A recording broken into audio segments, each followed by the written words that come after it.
Right, good evening. I'd like to call to order the April 22nd, 2025 work session. I'd like to announce that the meetings of the Mechanicsburg Area School District Board of Directors are being recorded and live streamed for the purpose of transparency and increased public access.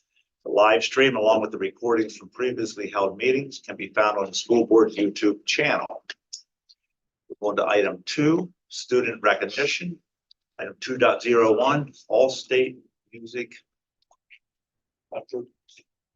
Thank you.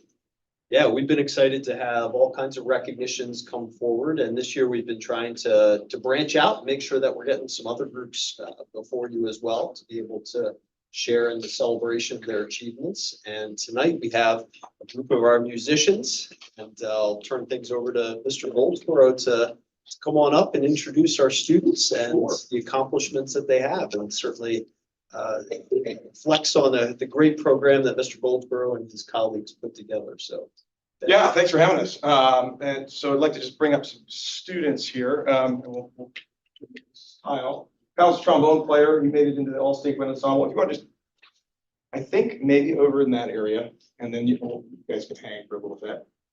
This is Ian Brookmeyer. Ian went to the All-State Jazz Band this year. And this is Georgia. Georgia's a bassoon player, All-State Wind Ensemble. And this is Maribeth. Maribeth, All-State on piccolo.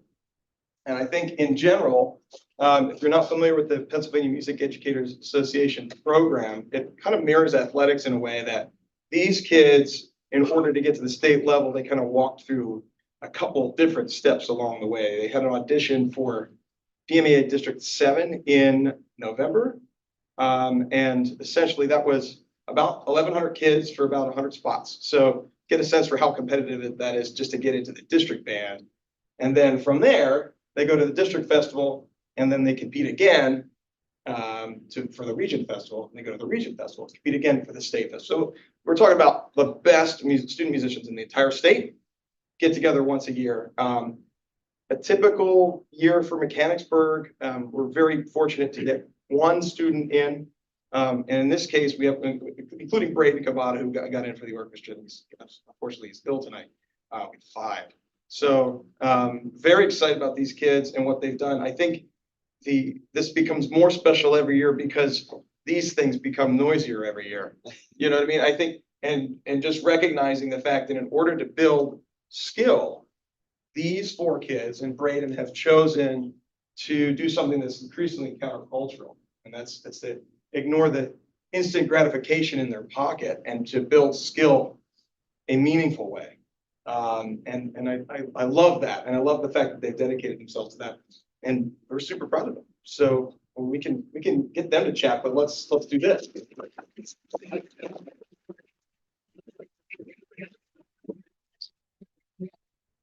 So if you guys have anything you want to share, you can. I know this is kind of scary and weird, but if you guys have any questions for them, you know, they're here and we're excited for them and what they've done. I have a question. How long have each of you played your instruments? Well, we started in 4th grade. But yeah, 4th grade, I started on clarinet, and then I play bassoon now, so I started that my freshman year. I have a question for you guys, if you don't mind. So obviously, our Mechanicsburg does a wonderful job in terms of music. Everybody knows, everybody hears. But I'm going to ask you, obviously, you're high performers. What does Mechanicsburg music, what has it done for you? What have you gained from it?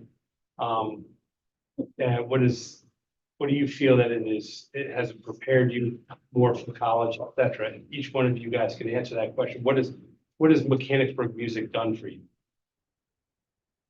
Mechanicsburg music brought a really good sense of community that I was looking for.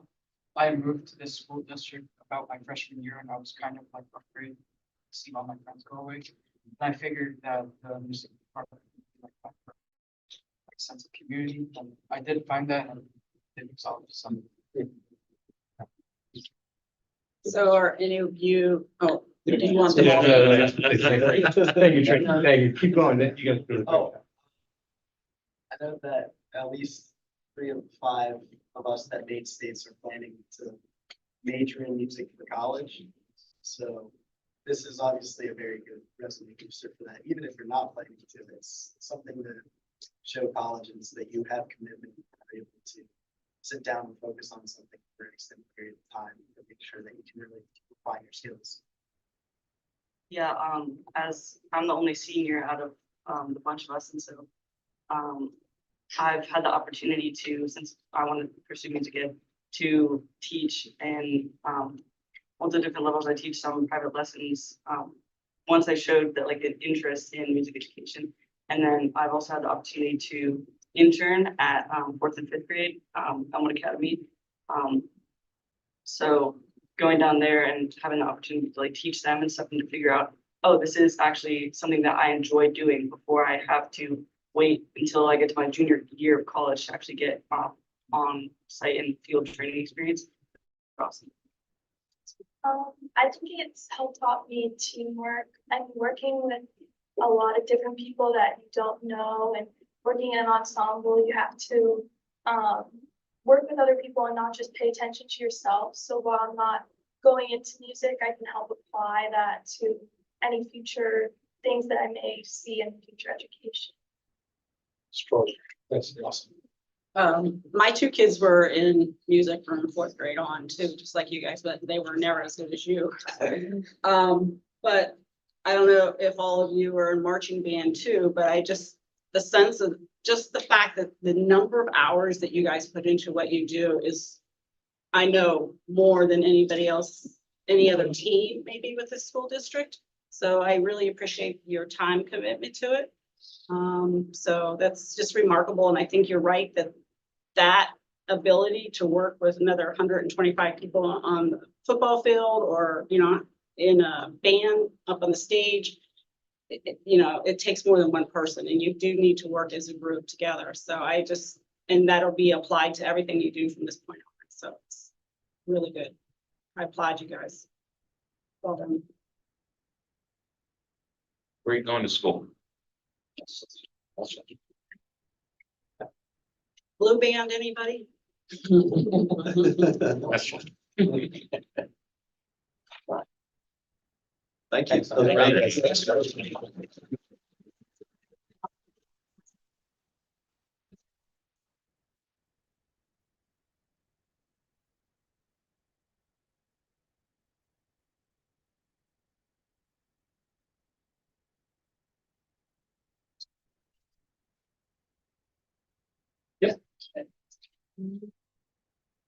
Move on to item 4, curriculum, item 4.01, early literacy committee recommendations. Dr. Pitts.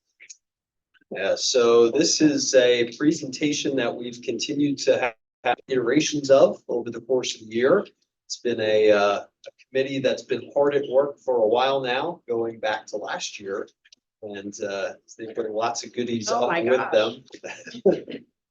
That's what's in one student. Dr. Bitts, it's not gonna be a test. This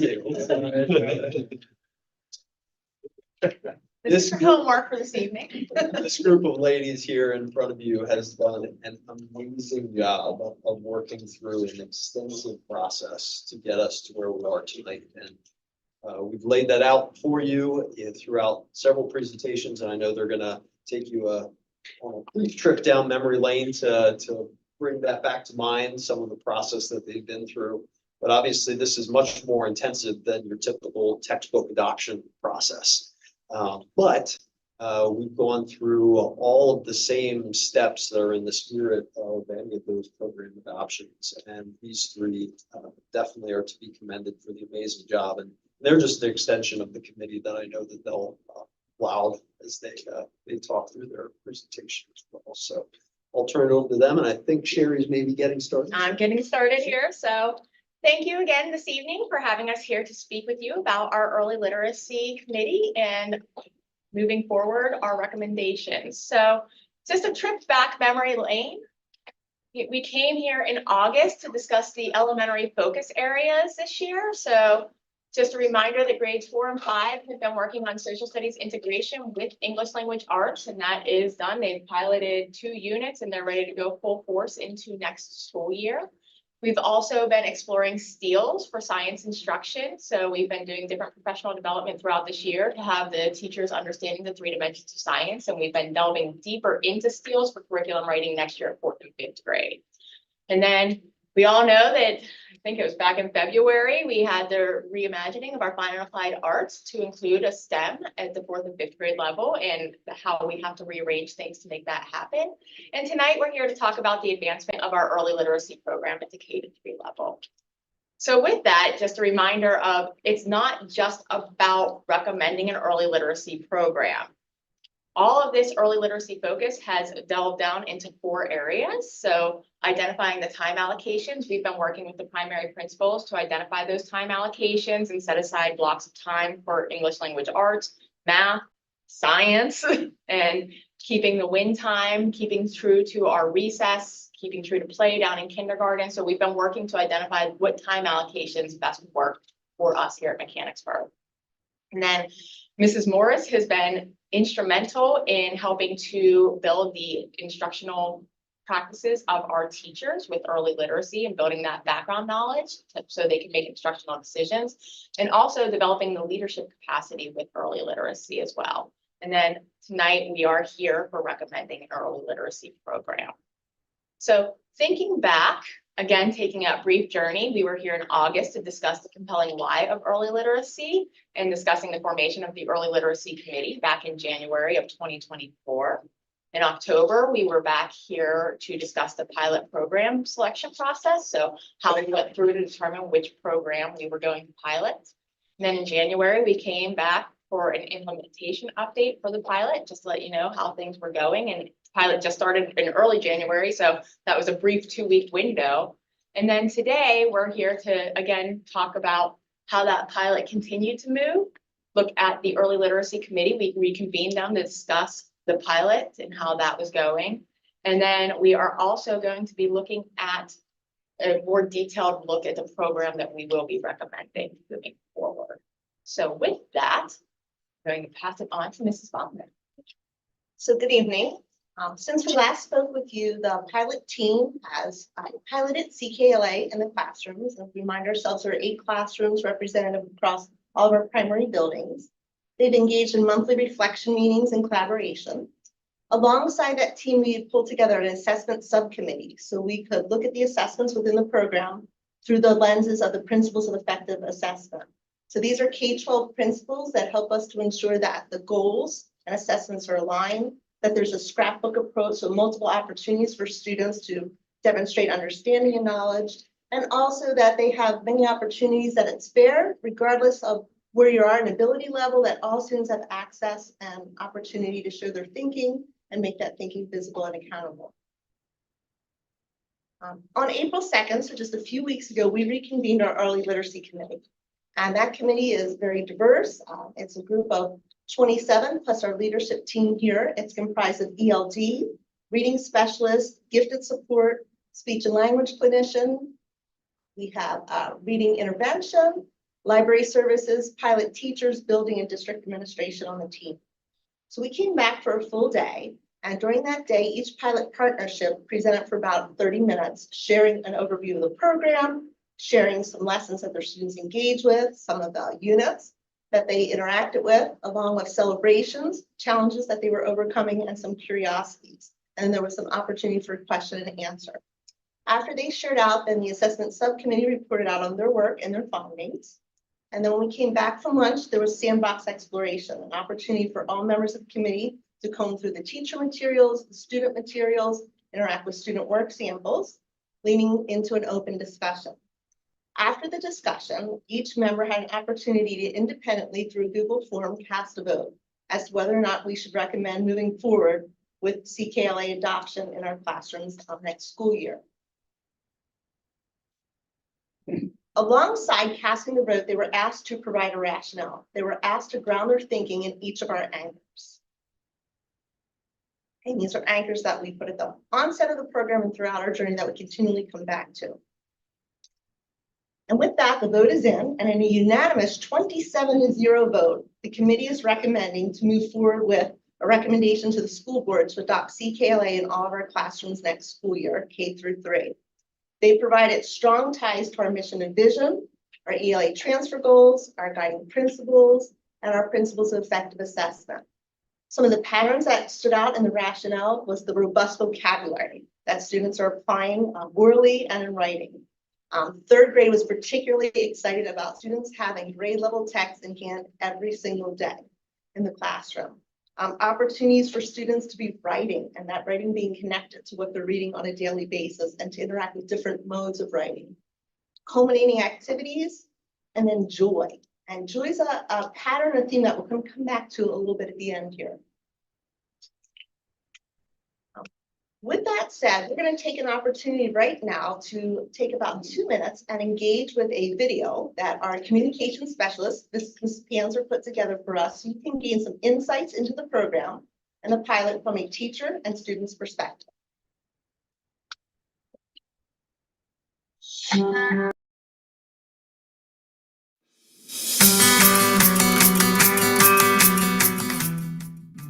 CKLA has given our educators and students the tools they need for our Wildcats to grow and feel success in becoming readers. Building upon skills has allowed students to increase fluency and overall confidence. One of the best parts is seeing knowledge connected through literacy, history, and science. I really love working with other people, and that helps me. When I don't know something, they help me. They just don't tell me the answer. They go through with me. So, this year, I feel confident with my reading because, so we have the books and we read in partners. So if I mess up, my partner will tell me hey, you messed up this word, and in a nice way, and then they would say, CKLA is making me a more confident reader because we have a lot of more stuff that we need to read, our chapters are bigger, and then it's making me more confident to read out loud to other people because it's just telling us what we learned, and we have partners that you feel comfortable with over time. During knowledge instruction, students have been exposed to rich vocabulary. It is an incredible thing to see our Wildcats using and applying these vocabulary words as early as kindergarten. I think CKLA should be adopted because it is a systematic program that teaches kids explicitly their literacy strands. We focus on both the word recognition and the language comprehension equally across the day. There's also a beautiful universal access piece, so all students have a seat at the table and we can build background knowledge no matter what they are coming to us with. This program has gained confidence in myself as a teacher, also my students, and I think it will benefit kids across the district.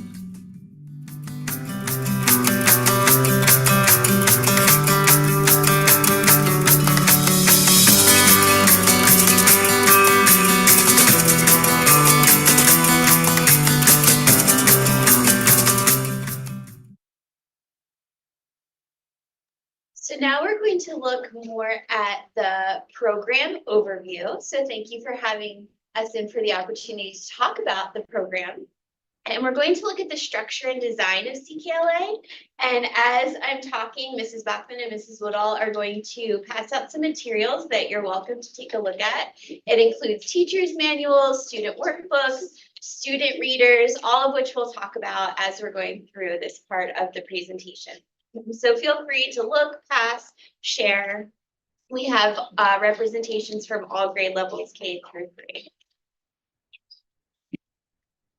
And overall, through this next part, we really want to highlight how this comprehensive program supports literacy development to equip our students with the tools they need to be those confident readers and thinkers that the video highlighted.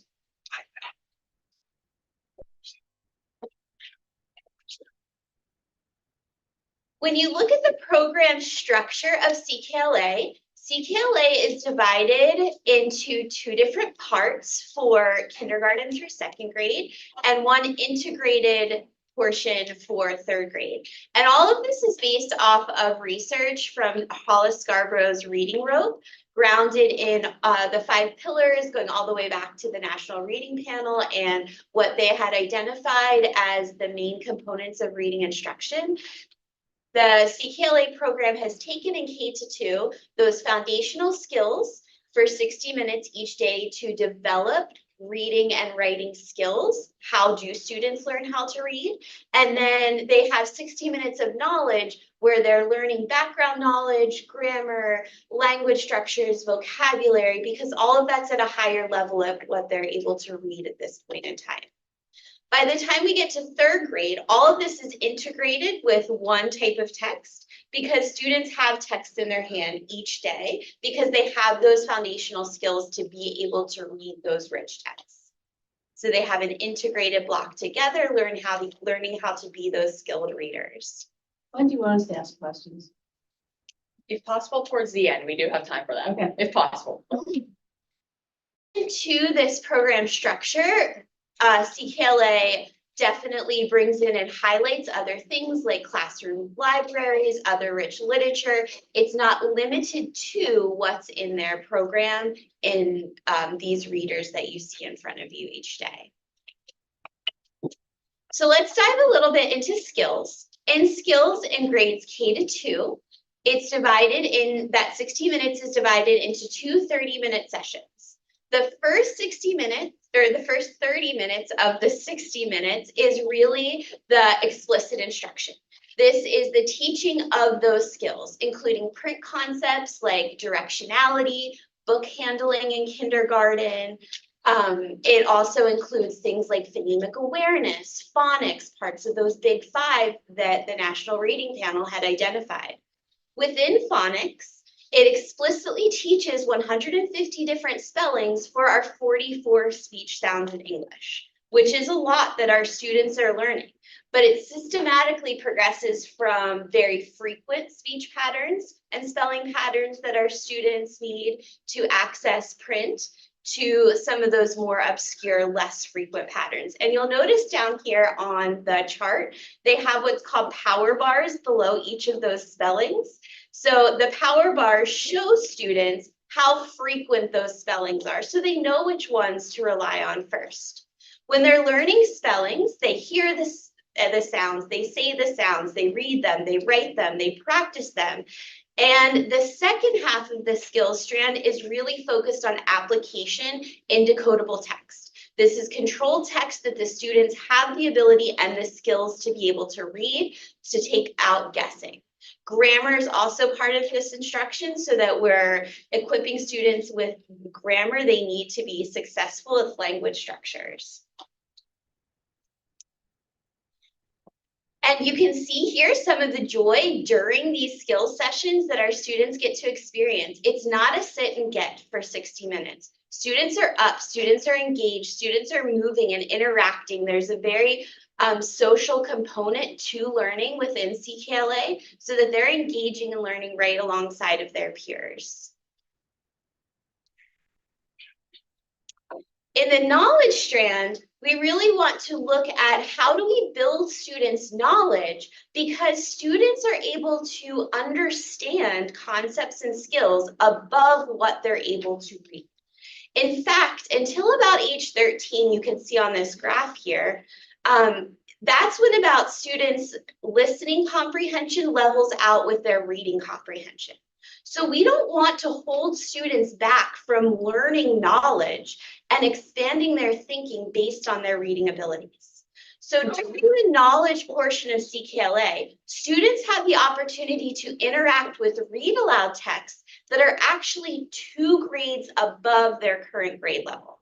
So for example, if they're a kindergarten student, they're interacting with second grade text. If they're a 2nd grade student, they're listening and interacting with text at a 4th grade level because their listening comprehension skills are able to exceed what they're able to read at that point in time. These lessons really focus and centralize around speaking and listening and vocabulary building for the students. In addition to that, they're writing every day about what they're reading. Writing is part of what they do, no matter what, starting in kindergarten, whether it's with a decodable text or with knowledge, they're writing every single day. And we'll look at writing a little bit more deeply. When we look across grade levels, we're able to see connections in the knowledge domains. So we very specifically use the term domain versus theme because when we talk about themes, they're very loosely related. So the vocabulary that I learn in one theme might not be related to what I learn in another theme. But when we talk about domains of knowledge, we can interconnect the vocabulary and content that we're learning. So here is how we can see the domains of knowledge can connect across grade levels to help students build their background, to help them be successful with what they're learning. So for example, you can see both in literature and in science or social studies, the units not only build upon themselves within a grade level with vocabulary and knowledge students are learning, but across grade levels as well. So a nursery rhymes and fables unit in kindergarten expands to fables and fairy tales in first grade, to fairy tales and tall tales in second grade, to classic stories by the time they get to third grade. In a nonfiction example, kindergarten focuses on the 5 senses. In first grade, they have a unit called From Nose to Toes, How the Body Works, where they learn about the different systems of the body, like the digestive system, the circulatory system, the skeletal system. In second grade, they take that information and learn all about nutrition, to third grade, going back to the systems and senses and putting it all together. So we can see that interconnectedness of always building knowledge. In third grade, everything is integrated together with that reader. They do have read alouds sometimes on some days, so they're still hearing text at a higher level, at a 5th grade level, but they're also doing daily reading within readers at a third grade reader or a third grade level with both fiction and nonfiction text. It also includes poetry. They do this reading independently with partners, in groups, as a class. So they're reading it many different ways. Oftentimes there's repeated readings as well. The vocabulary is also increasing and there's a morphological focus. Morphology in third grade really starts to bring in those Latin prefixes, suffixes, roots, and bases. How are word meanings connected together? And if I know what this part of a word means, how can I connect it to other words with similar word parts? And the writing opportunities become even more complex. So not only are they still writing every day, but they're becoming more complex writing opportunities. Writing, we talked about being a part of CKLA every day. And writing is also grounded in the science of writing, just like we have the science of reading. There's a lot of research out there about the science of writing being comprised of both composition skills and transcription skills. Transcription skills are those things like, how do I form my letters? How do I make my letters fluently without having to look at the alphabet chart each time? Punctuation, grammar, those are types of things that fall under transcription. Where composition is, how do I put ideas together to make a story? And that helps us, our writers, become skilled when they're looking at a writing process. And we can see that CKLA, through some of these photos, really recognizes reading and writing as a reciprocal process. Students read and then write about what they're reading to further their understanding of what they're reading. They also write in order to provide opportunities for others to read about. So they're always having that reciprocity back and forth. And it looks different between grade levels. You can see on the far right corner, they're doing more of a shared writing and shared pen, where over on the left side, it's more independent where they're doing that planning.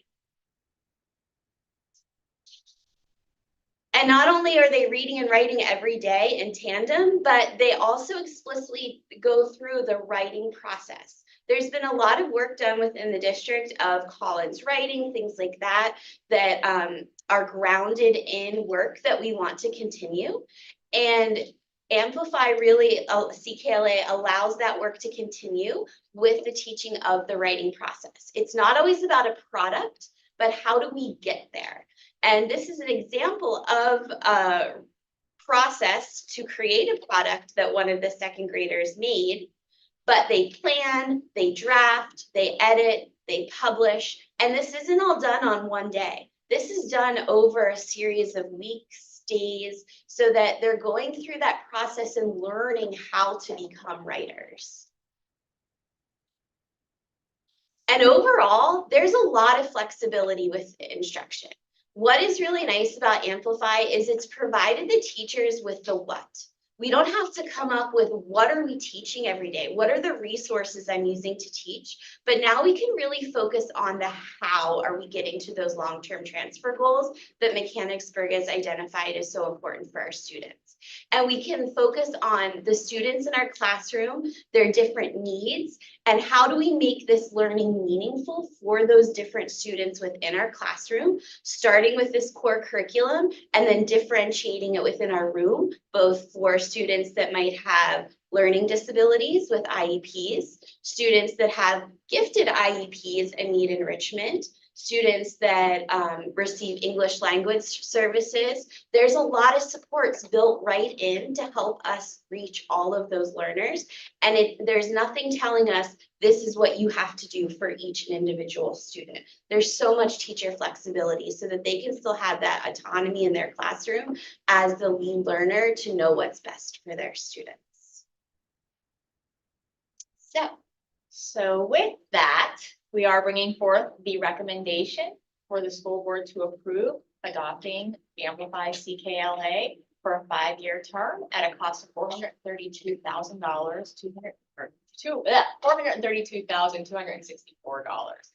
That expenditure is a 5-year expenditure that includes the teachers' manuals and all of their website access that comes along when you purchase the manuals. Student durables, so durables are things that should be reused year after year after year, but also an annual supply of student consumables. You'll see up there are some journals and workbooks and things like that students would be writing in. So every year we would get a new shipment of those for that $432,000. It also includes professional development from Amplify and shipping and handling for that 5-year term.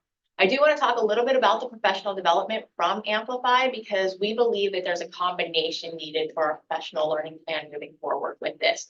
So our plan is, if adopted, our summer contracted in-service days for K-3, we would have Amplify coming in to work with our teachers to introduce them to the program, help them to navigate through these texts. You can see there's a bunch of materials here to help them be able to navigate through those materials. And then we also have a day set aside for the teachers to work collaboratively and start planning and going through those materials with our wonderful pilot teachers. So I do want to pay recognition to them. They've come here today, so thank you. And they've worked so hard on piloting, and it is a process. So I want to thank them for that process, but they will also be able to help lead their teams over the summer with leading through those materials as well. We also plan on having Amplify come back for a half day in August to do a refresher because, over the summer, we do want our teachers to enjoy their summer, and some might delve into some of the resources, but some might wait until August, and that's perfectly okay. But we want them to have a refresher coming in so they're ready to go off for the start of the school year. From there, we do have some time set aside for Amplify to work with our early literacy coaches. I'm putting coaches in there because we have proposed in the budget to get a second early literacy coach to help with this process of professional development, not just for CKLA, but continuing to build that early literacy knowledge for our teachers so they can make those sound instructional decisions in the classroom. So that will continue through next year during Curriculum Connections, having that collaborative time for teachers to work together to go through the program and learn the program. So that will be part of the professional development, is providing that time, working with Amplify and with our early literacy coaches moving forward. So with that. So in closing, leading into questions, again, I'm going to echo Mrs. Woodall. We have a number of committee members here, and Mr. McIntosh as well, our pilot team, who is one of our principals that serve. Our heartfelt gratitude and appreciation. They have truly been tremendous stewards and outstanding champions for early literacy. So we're really speaking on behalf of 27 people this evening. This process has been joy-filled. It has truly re-energized our students. As seen in this lovely note that one of the students in Mrs. Goldsboro's class wrote to her about how much she's enjoying CKLA and the learning and the activities, such as having an opportunity to engage and enjoy pancakes as part of the culminating activity. It has reignited our teachers. Ms. Rogoski, she's here this evening, and spoke to you a few months back. She's a 25-year veteran, and on April 2nd, she shared that she has been so jazzed that she's ready to go at least another 10 years. I had her sign a contract. Our students and our teachers are the most valuable players in our system. And having had the opportunity to go into the classrooms to work with them regularly, it has personally given me goosebumps to see them confident, to see them excited. They're joy-filled. And when we think about joy, when joy permeates a classroom, our kids want to show up. They can't help themselves but want to come back day in and day out. Our teachers light up. They're reignited, and they have that passion that permeates them through the whole environment. And when joy permeates a classroom, the whole reason why we exist takes on renewed energy and purpose.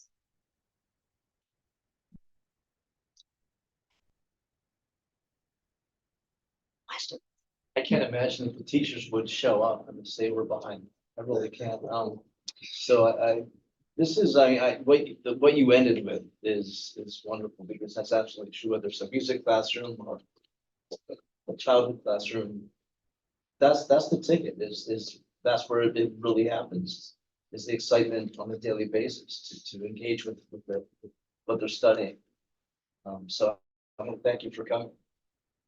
That was the question. So I have a couple. Just a couple, but they're more curious than critical. So I'm wondering, first of all, about authentic text. I do see a Charlotte's Web there. So I'm curious, and I heard about read alouds, which I'm thrilled with. I hear not every day, but okay, past that one. So will the read alouds be authentic text? Is that where authentic text comes into play here? Because I assume in a lot of these texts, it's all contrived text. It's there for the purpose of kids being able to access it more easily. So is that, I don't even know if it's accurate, but. So, go ahead. So there's a couple different ways that authentic texts come in. During the knowledge units, there's definitely authentic texts. Some of them are authentic texts, for example, fairy tales, things like that. They're going to be engaging with those authentic texts. Some of the other texts are written by Amplified. So they're not like, I'm going to go to a library and borrow this book. However, Amplified does provide a list of authentic texts that can be supported in the classroom as additional read alouds, and also definitely says read as much as you can about these topics. So they're not limiting you to only read Amplified text. They don't think that would be in the best interest of students. So for year one, we're looking at just learning the program, but our future plans are to look at purchasing those classroom libraries so students can engage. Or with- using the books we already have, maybe that will be Yes, supported. Yes, and using the books that we already have that support. Yes, we do not want teachers to get rid of their classroom libraries. Like they need to be there and we need to keep. Wide stocking reading. them. There we go. There you go. So can I just keep asking? Oh, yeah. Go ahead. I'm just curious then also, I guess one of my biggest fears, and maybe it's addressed through this, is differentiation. And I heard you speak to that. I'm curious to know what that looks like, because I don't think it sounds as prescribed maybe as it used to be, which is okay. How is that determined? And then that comes into the assessments you're using to make those decisions. So curious about that. So what this does is provide a core tier 1 program that all students would get to engage with. So it provides that foundation to basically level the playing field. And we're making sure whether they're students that might seem to be achieving higher, we're not missing anything with them, and we're not having to go back and backfill gaps, and we're giving equal opportunity to all other students. From there, Amplify is filled with assessments. Almost every single day, there are different opportunities for formative assessments, as well as different opportunities for exit tickets, workbook pages, and also checks throughout the unit, end of unit assessments, where teachers can use that individual student information to form groups within their classroom. And there will be a time built into the schedule next year for small group differentiated instruction, where students, based on those assessments from Amplify, will receive instruction in what they need, whether it's skills, whether it's knowledge, whether it's enrichment, remediation. They will all be getting things that they need to help them move their learning forward.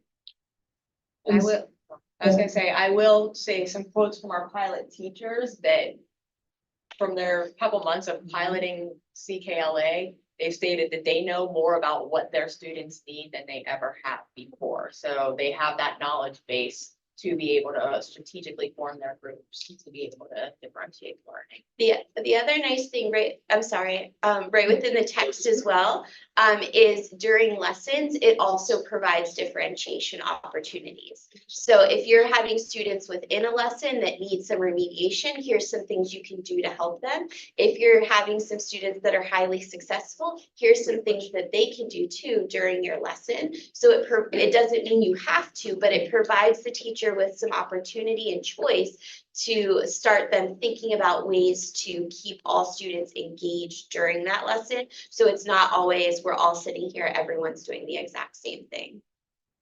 So I have a question. This is coming from somebody who is severely dyslexic and couldn't read till they were in 6th grade, so I feel incredibly behind on this. But my question is about intellectual property, continuing this program. So from a layperson who doesn't know a lot about curriculum, et cetera, what I pride Mechanicsburg in is hiring and retaining exceptional teachers, obviously sitting behind, right? So we know this, right? And as a board, we discuss this all the time in public, executive session, et cetera. We have exceptional teachers here. We believe we do. And we're 100% behind that. But then you come to us and you tell us that we're now going to invest in an outside product. So at first, it seems a little counterintuitive to me, meaning that I believe in our teachers' intellectual property and I believe in their abilities, and we have shown that because of them, Mechanicsburg stands out. But now you're telling me that we're going to be going with an outside source. And I hear it in everything that you say.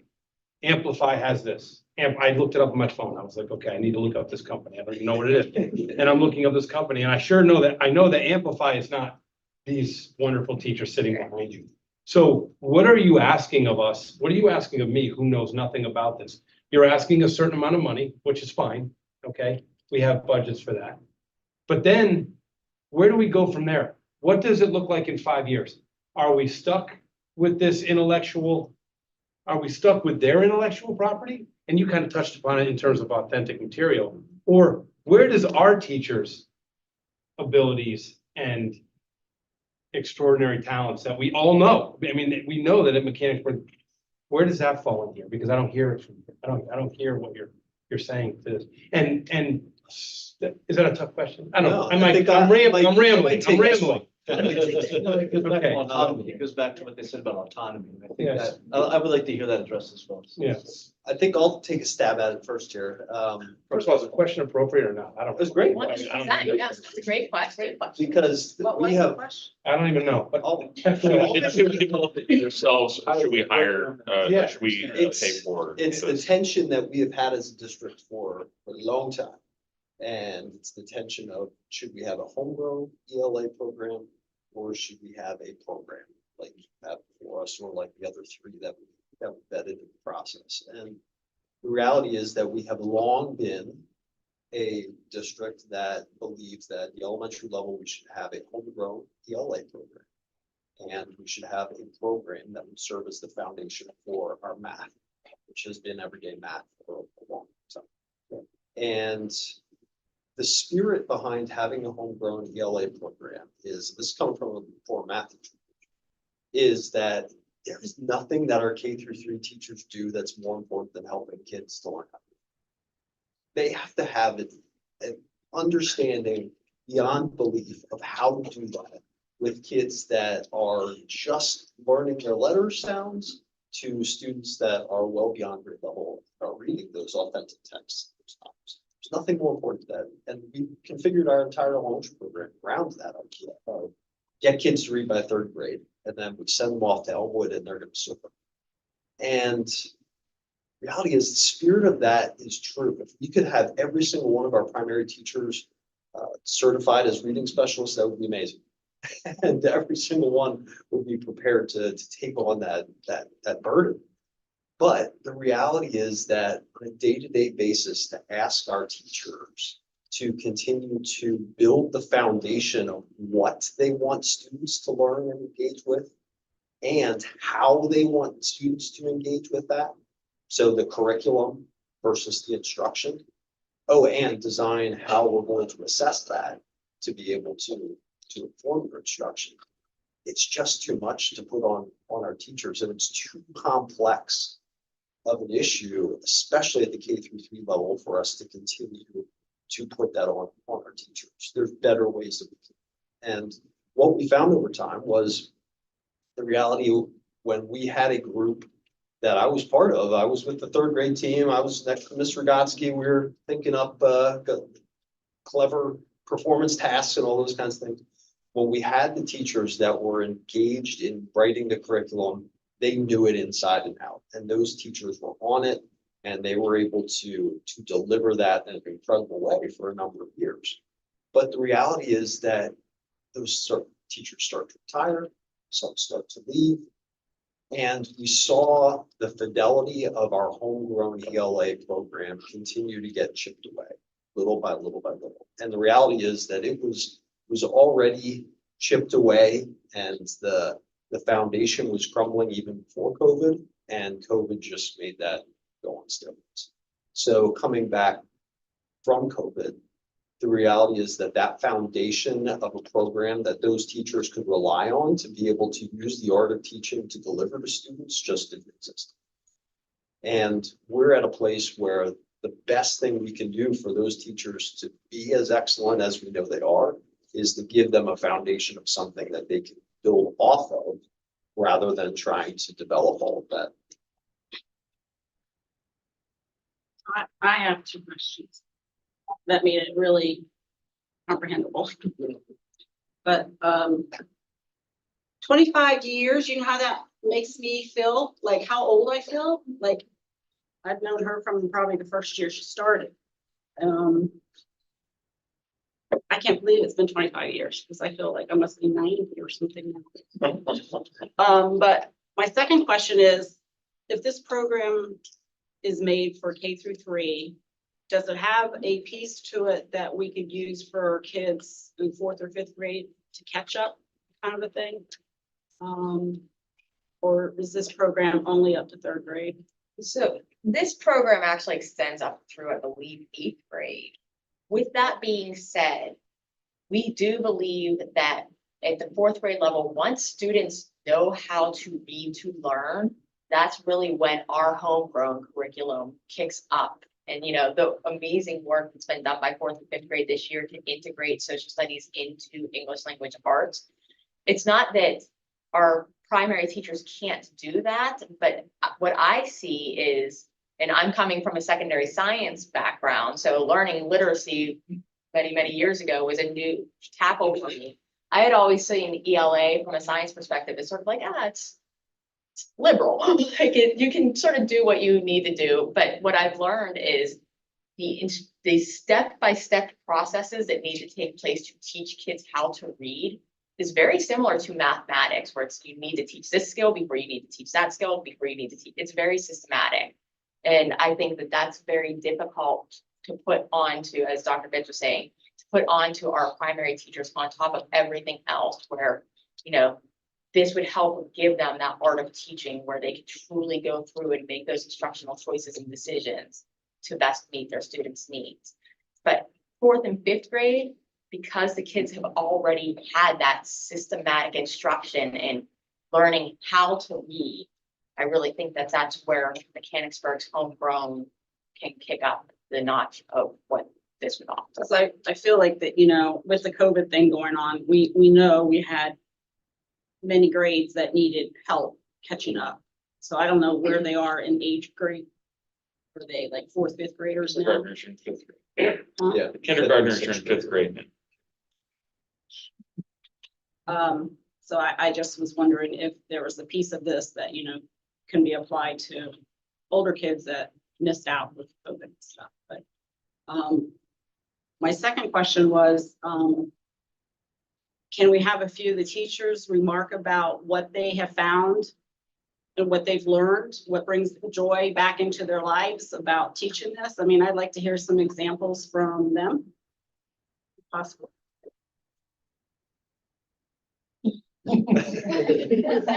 Sorry, I think we need to hear from Mrs. Rogowski Yeah, first. I know you can talk. Yeah, I mean, it's exactly what Dr. Betts just said. I am still working as hard as I did before, but I'm not spending the hours looking for things just to teach. I have felt my creativity come back out again because now I have time to focus on it. This program, it's just a manual, but it's what we have brought to it that has made it what it is in our classrooms.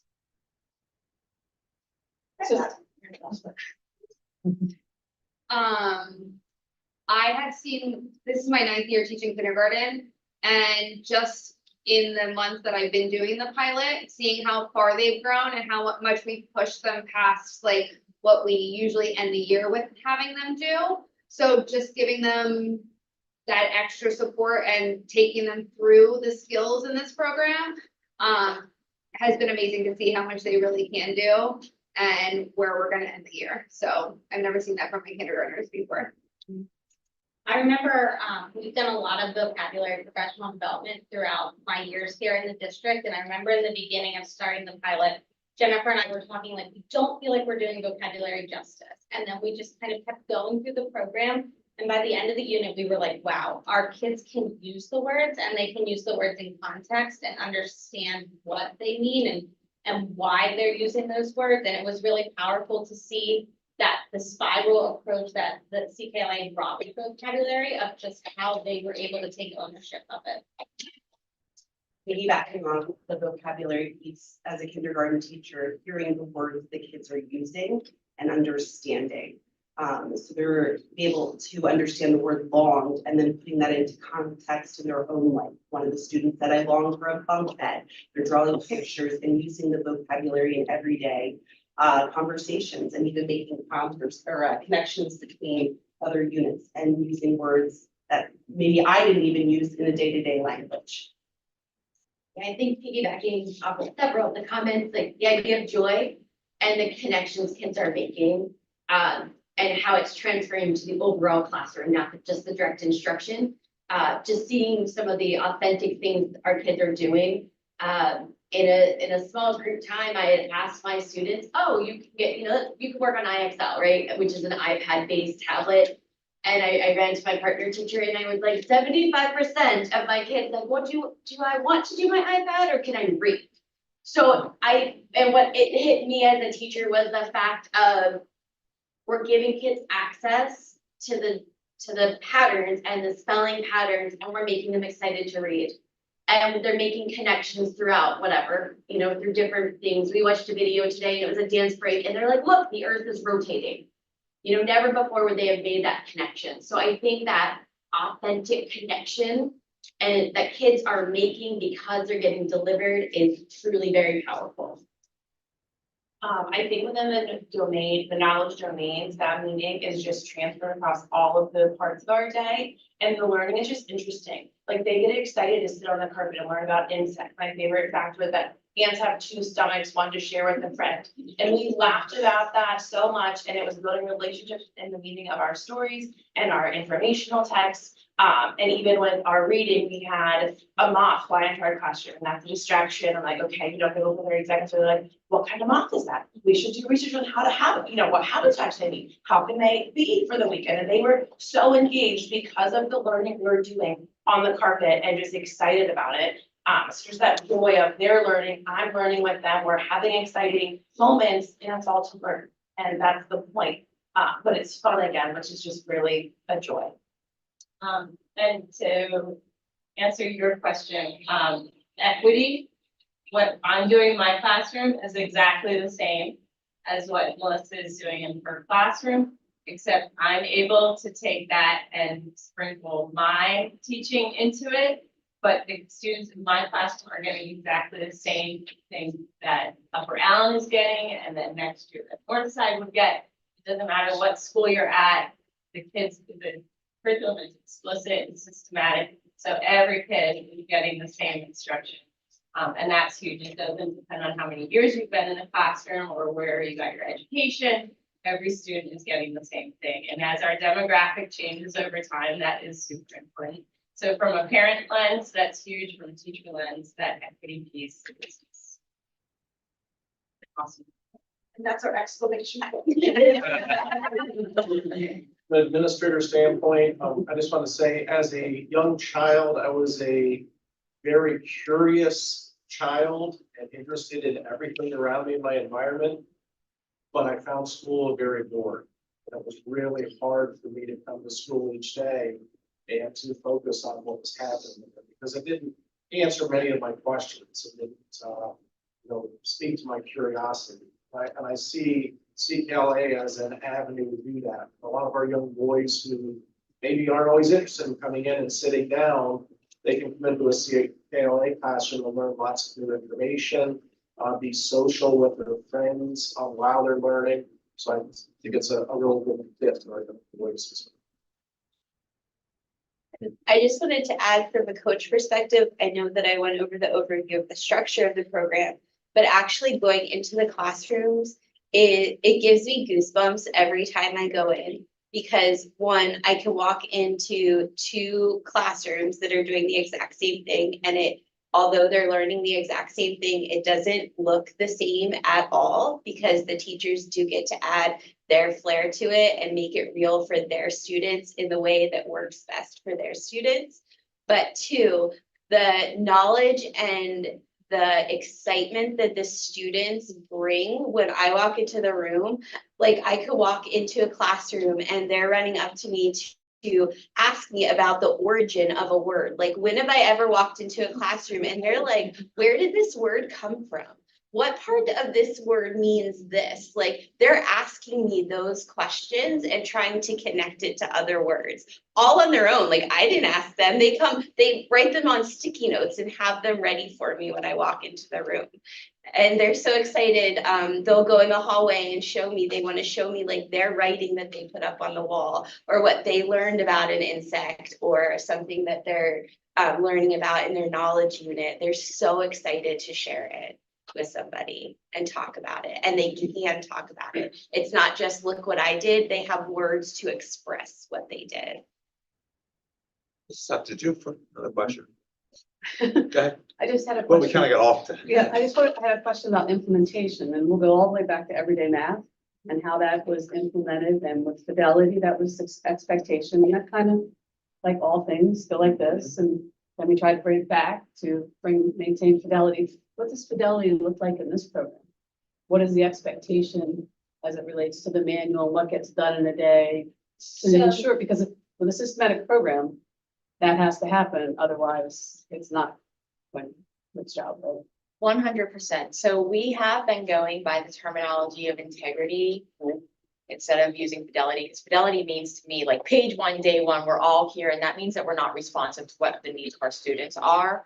So with the integrity of CKLA, that means that we're looking at the lessons, we're looking at the major lesson objectives. There's a lot of resources here. And as our pilot teachers will say, all of those resources are great to have, but you're not supposed to do everything all at once. They're there to give you as a teacher the autonomy to say, this is what the needs of my class are.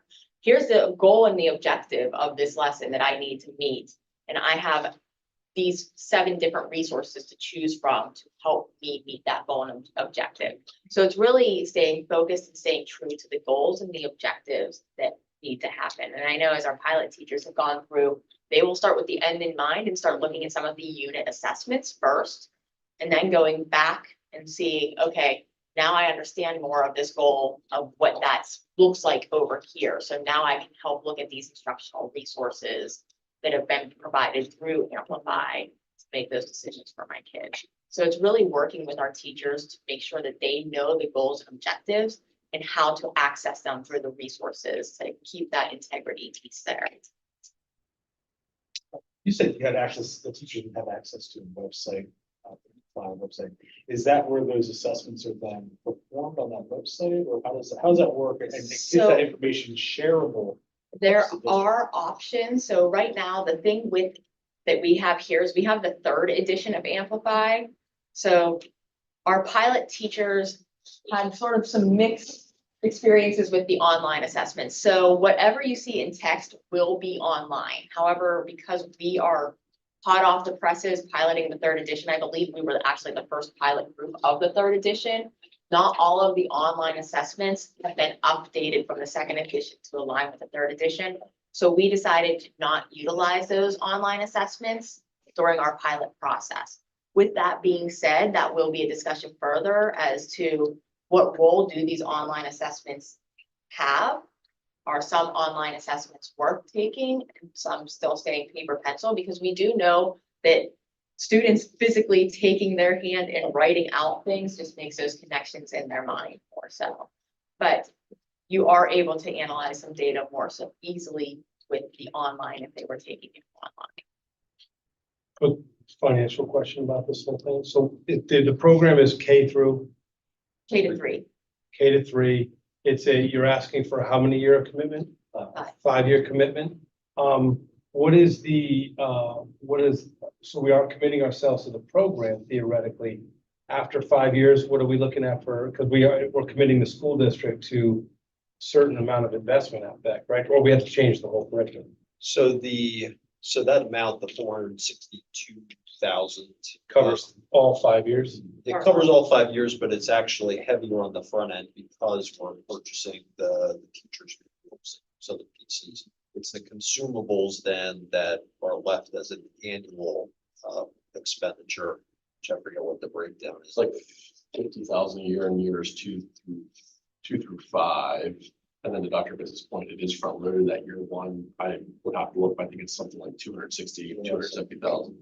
So what happens in year 6 if we want to continue it? Is it another That would re-up be, or is it a continuation? that would be similar to what we do with Ready Math, where we order the consumables every single year. We build that into the curriculum budget. So every single year we order everyday math. So Judge, so it would just be a continuation of the Oh, consumable. So it would not be like another large upfront cost We to wouldn't have to upgrade. do the another program. large Yeah. upfront cost to upgrade. Unless we They want have to make new a dramatic additions. change. Yeah. We're happy with where it's going. It would be.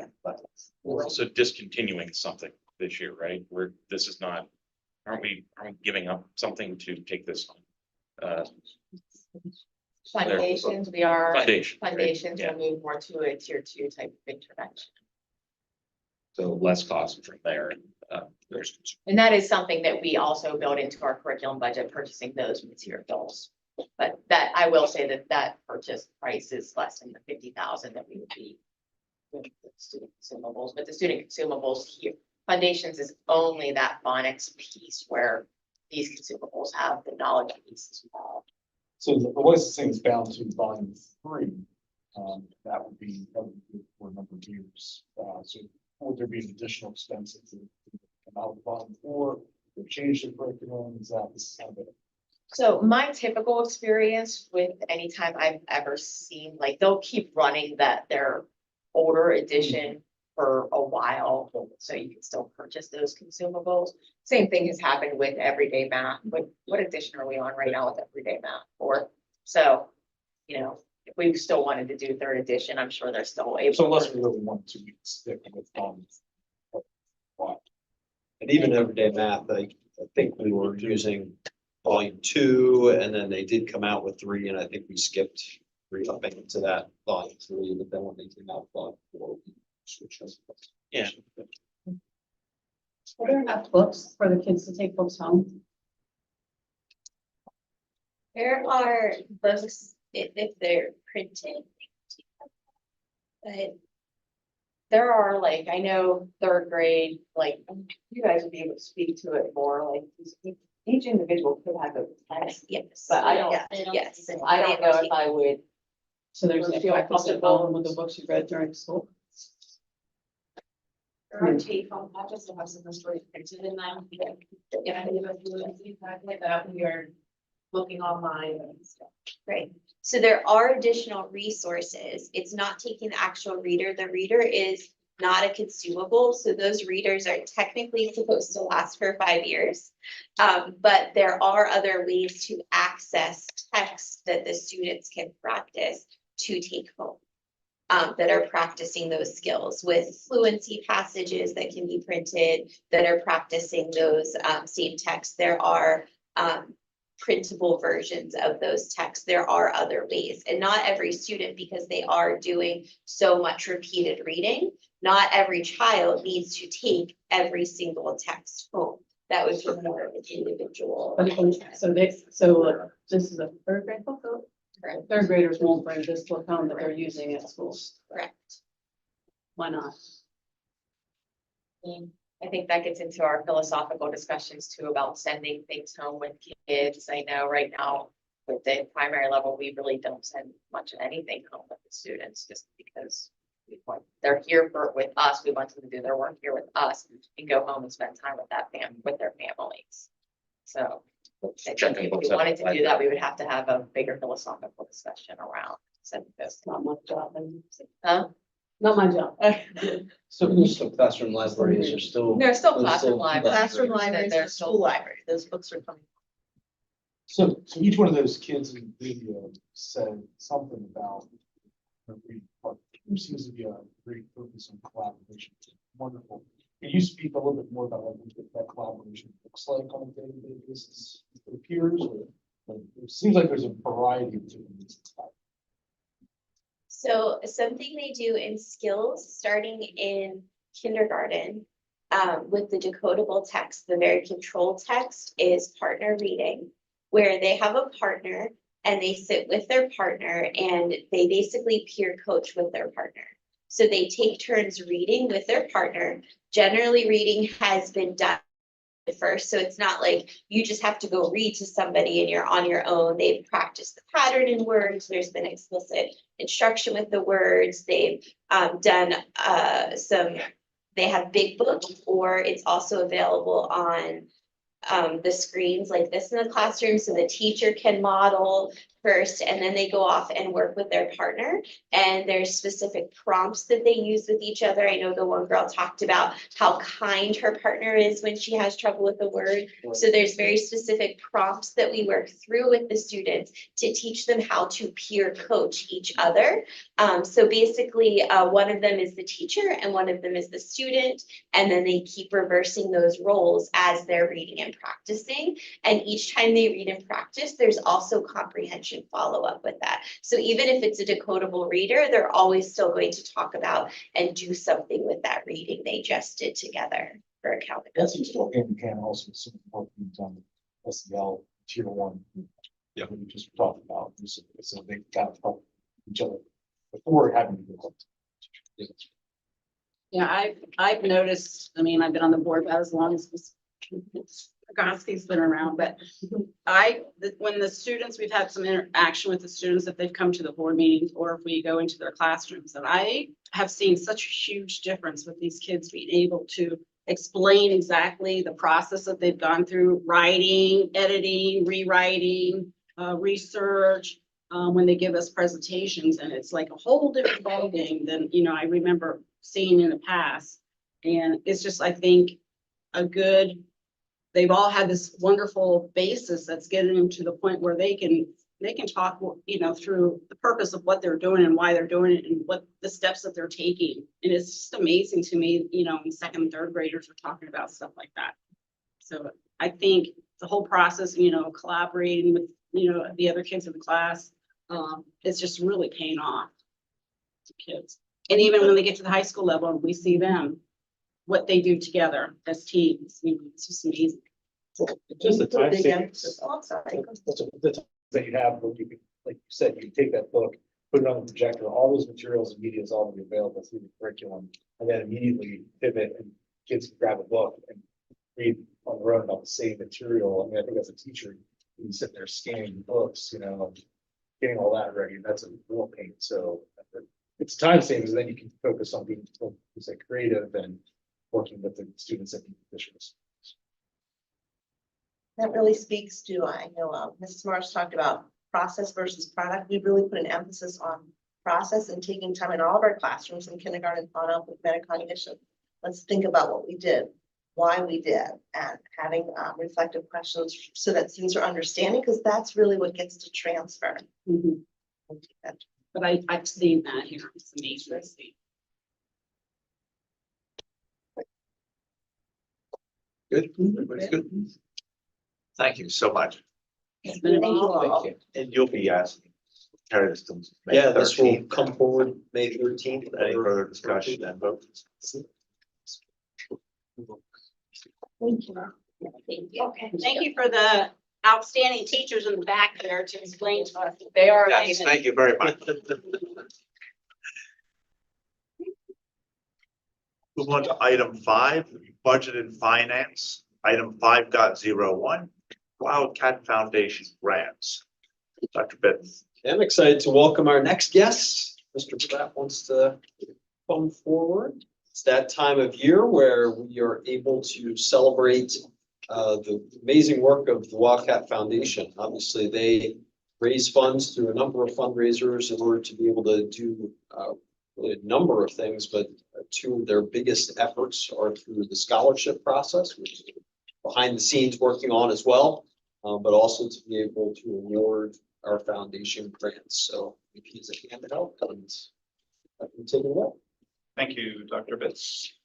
Thank you to all of you for letting us get a chance to talk about the grant programs and what we're proposing this year. I can say for the volunteer board with 20 people on it currently, this is the focus of what they put in their time for all year. People volunteered. Our grants chairperson is Aisha Noma. She's going to be our board president-elect. John Bowles, current board president, going to be here tonight because they're with their families doing theater and feels fun. Which shows what volunteers sometimes sacrifice some of the things they do when they go through this. So we're grateful for the support we get from the school district, from the teachers, from the community, from the school board. And we have board members, we have people who donate all throughout here, and it's kind of a violation that makes all of that work together. We met on March 20th to review our grant applications this year. These are the grant proposals for the 2025-2026 school year. Our grants committee we had 9 people there, and we met for more than 2 hours to go over our applications. We changed our process this year for a couple of reasons, but we now had teachers or program people, when they submit an application, go to their building admin or to the athletic director before the submission of grant. A was to involve the admins more directly in the conversations because it's usually affected their buildings. B was also to streamline the process and find out on that level if it was something worth proposing or not we're going through with. So in the end of that, we had 17 total grant applications this year. We regularly funded grant applications. We had 5 additional EITC grant applications, which are a little bit different. And they're paired together here. Of the 17 grant applications we had, 13 of them are new program requests, which is a goal of what our foundation wants to do, what our committee wants to do. Grants is ideally fund new ideas, supporting new ideas. Do that for constant discussion of how long until it turns into something that the school district possibly takes over. Through that process of the 17 grant applications, we have 11 additional programs that we fund through EITC. The EITC funding comes from the Department of Community Economic Development. Those are, once a program is part of the EITC, it is for life. So those programs come in, the budget process or the submission process is part of our budgeting process, but once a program's in there, it can get funding as long as it that exists through that process. We used feedback from Dr. Bitts. We went through a review process and in the end of it, of the 17 applications we got, we funded 15 of them fully. And then we have 7 EIDC funding requests that we budgeted out. And then we have 3 additional grant funds that we established as a committee. It's a process each year of we find new ways that money is donated to us for new purposes, sometimes specific, sometimes at least a specific grants, sometimes for general. One of the requests was denied because it's something that would fit into the school district budget. Second request was denied, which for the purpose of the foundation and the grants committee is probably does not want to fund total sports camps for teams, an entire team. Out of those discussions that night, we have the recommendation of $37,000 in budgeted grants and a minimum of $50,000 in EITC funds for the next year. So at least $87,000 for the 25-26 school year. The 3 extra grant proposals that came out of that discussion that night from the committee were based through the discussions of it. The first one was an answer to the grant submission for the sports camp. And the foundation and the committee were more interested in finding ways to get money to individual people that maybe lack access to the camps as opposed to an entire team. So a part of this list is an extracurricular fund that we will coordinate with MASD help. How it will be dealt out. It is something that we would hand over to a department or someone else where the funds come in. And the idea is not just sports, it's extracurricular activities. When you hear the music students here tonight in the band and everything else, the idea would be to help have money available for people to apply for if they lack access to something, specific access for a person. The second fund we established, is a CPR reimbursement fund. The foundation received a $50,000 donation from what was then the Citizens Fire Company in 2019. And it was targeted as a wellness fund. And the 2 main things that we paid out of it were AED purchases or equipment and CPR reimbursement. And that fund ran out this year, spent out this year because we purchased, I believe, 3 new AEDs from the district with that money on some supplies for those parts. Part of what goes away for that is the CPR reimbursement. We want to target money to be available to give to teachers and possibly the athletic coaches for their CPR licenses. It's a $21 fee, but it's a way to help out for something that they have to do each year. And the third fund is a food nutrition fund.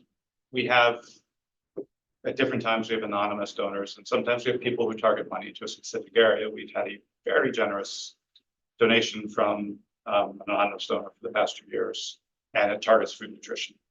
So we have the money, we've used it in some different spots, and part of my job is to go find out, and our committee's job is to find out opportunities for that. We want to target money for that to be used this year as part of that fund, and that might be a discussion again with the school district or to see what the opportunities are, where that money can go. We made a donation last year for support in the fall for some of the food pantries. We've done donations before for paying off lunch debt. We've had some opportunities, but possibly the goal would be to find what are the opportunities there are to use that money for. So we targeted that money for that. The sheet that's in your packet and the letter go, or the funding categories fit our mission. So it's $14,600 for wellness, $6,125 for cultural, $13,210 for education, and then $3,065 for athletics and extracurricular activities. That's where that fund falls into. So that's the levels we felt were appropriate this year. That's where our discussion led around. We were happy to fully fund the applications that we had. Happy that the process possibly gave us more streamlined proposals than they came into. And in discussion, I reached out after the process just to talk to people who applied for grants before, and there are ebbs and flows to this every year by looking at the history of it. And sometimes there were not requests from places we got before simply because there wasn't something this year. Some of those from the music department or some of those areas come and go in different years. Can you ask about the one dual enrollment? For it's $20,000. Is this helping kids at the high school level experiment going to something else, take classes elsewhere, like covering tuition or something? It's a dual enrollment. The program at the high school allows kids to juniors and seniors to take, it's a mix. You can take classes with local colleges, the partnerships are, well, it's growing, but it's Harrisburg University, Tech, Messiah. I don't know if there are more now. Temple is a potential one for next year, Temple Harrisburg. So they take either online, or some of them are in person, or some of them are taught in the school district. Students can take a part of their curriculum class with these colleges. We provide $150 per credit or per class for students who want to go take those classes. So it's the total sure. It depends how many people apply for the program and do it, but it's in my opinion, it's a growing program. It allows kids to, if you take the class, you get your academic credits for high school, you start getting your college credits, and it comes at a very reduced rate for some college. ITC classes, it comes a very reduced cost that those credits transfer to college. So, and it's a growing, I don't know, that's a program that's going to keep changing, probably developing. Mr. Harris High School, so there are other opportunities out there that I would think right over. And already reduced costs made even more accessible by the support foundation. That's wonderful. So these are classes that the cost burden would be on the family entirely. Correct. Not ones for students that maxed out on program. Correct. I think I mean, again, in the development of that is whether it goes into workforce development ideas of stuff too, and not just, these are, I don't know all the classes, but speech, English, just a different part of your curriculum, maybe you graduate high school, but it'll also cover your credits once you get to college. There are students, graduate high school, go to college, and say, well, your credits in, basically, already, and they'll still basically go to college as a sophomore. At least some of my son's friends did that through the process so that you had. Right, you mentioned that you fulfilled grants, basically were fully that were requested, but the foundation has more funds allocated on an annual basis to grant funding that in theory just does not come because it hasn't been applied for, is kind of what I would understand. If we had 25 grants, in theory, they're, depending on the size of them, there's more funding available. Should more applications come from the district? Is that a fair statement? For some areas, it's a two-step process. We have a mix of funds. The food nutrition is an example of that. So, and when somebody donates money and you honor the request of what they're trying to fuel it for, there is money there that is available for programs targeted at that. We fundraise for the other grant money. The goal is, as a foundation over the past 2 years, was to have a better control and grip on our finances and what we're raising and what we're doing, having better target numbers of what we would spend out. So we try to set targets of what we'll spend and stay within those boundaries. So there's a mix of funds that's available. EITC funding is another. EITC funding comes from donations from businesses. We get tax breaks for it. The funding can be spent out over a 1.5 year process. So those expenditures can vary from year to year, and there's money available for it. And when it fits into those categories, and different grant applications can be applied in for EITC recommendations, which we're trying to do with these sports. So there's a mix. We don't want to overspend what we raise. We also have money available in different areas that's there for stuff. It's kind of my goal would be to find. We spent the past year with Aisha trying to talk to more people just to discover what we don't know, what's potentially out there. I mean, some of it is listening to presentations like that, and talking to teachers. Sure. Just see where it fits and where we can find different ideas and probably get information out that the money's there for those programs. That's part of my challenge sitting on this board would be to empower Dr. Fitz and the rest of the administrative team to find more of those things themselves to apply for, and even to challenge your or the foundation board's concept of, oh, this is a recurring program, because I believe philosophically there are several programs that fall in between cracks of not supported by our budget, yet recurring, say the musical, right? Occurs every year, not supported by our budget, not supported other than whatever we pay for the lighting and other things like that. But so I feel as though there's still opportunities, and in theory, more dollars depending on targets for years and maybe it'd be worth, exhausting all that. If possible. So self-reflection on my part, this is 2 years now for this job and going into a third year of it. The biggest thing I've learned is the more conversations I have, the more I learn, and I need to go do that more. And some of it was doing interviews for junior students at the high school. They had the last couple weeks ago, we're talking to the person running that coordinating, just hearing and listening. And that's my takeaway from doing journalism for such a long time, is listening, asking questions. The more I can go do that, it's going to be a benefit to us. And that's when Aisha and I went out last year. We tried to go meet some of the program people the same way, not so much with an idea of what it should be for, but trying to listen to what the possibilities are. I appreciate your, I don't know, candor where what you want to, where you want to grow. But I also think that you can only see this much, right? And so there's a lot more that collectively we can help share what's going on. So. I feel like the opportunities are constantly changing, growing, and different. That's part of the challenge or the fun part of it. It's almost an example of that I think it's going to change. I would say us sitting on the board, we just know a piece of what's going on out there too. I did participate in the interviewing process a couple weeks ago, and I just thought that was phenomenal. So the fact that you reach out to find little pockets that you can support it's wonderful. There's a mix of people who want to donate to pockets too, and there are people with great ideas of things they want to try to find help for, so trying to find a matchup for that stuff is another interesting part of this, and more that comes up in different ways. It can be scholarships sometimes too, but it comes up in this program. So it's one part of the job. Well, thank you for all that you do, and thank you for the work and the ability to raise money and give funds to some of these programs that without the funds they wouldn't be able to do what they are doing or take advantage of those things that are out there and available. So appreciate the work that the board does, and continues to look for ways to improve the experience of the district. It's appreciated. That's a lot there. It's a neat volunteer opportunity that we cycle in new board members every year, and it's a great opportunity for them to learn more about the district, see what's going on.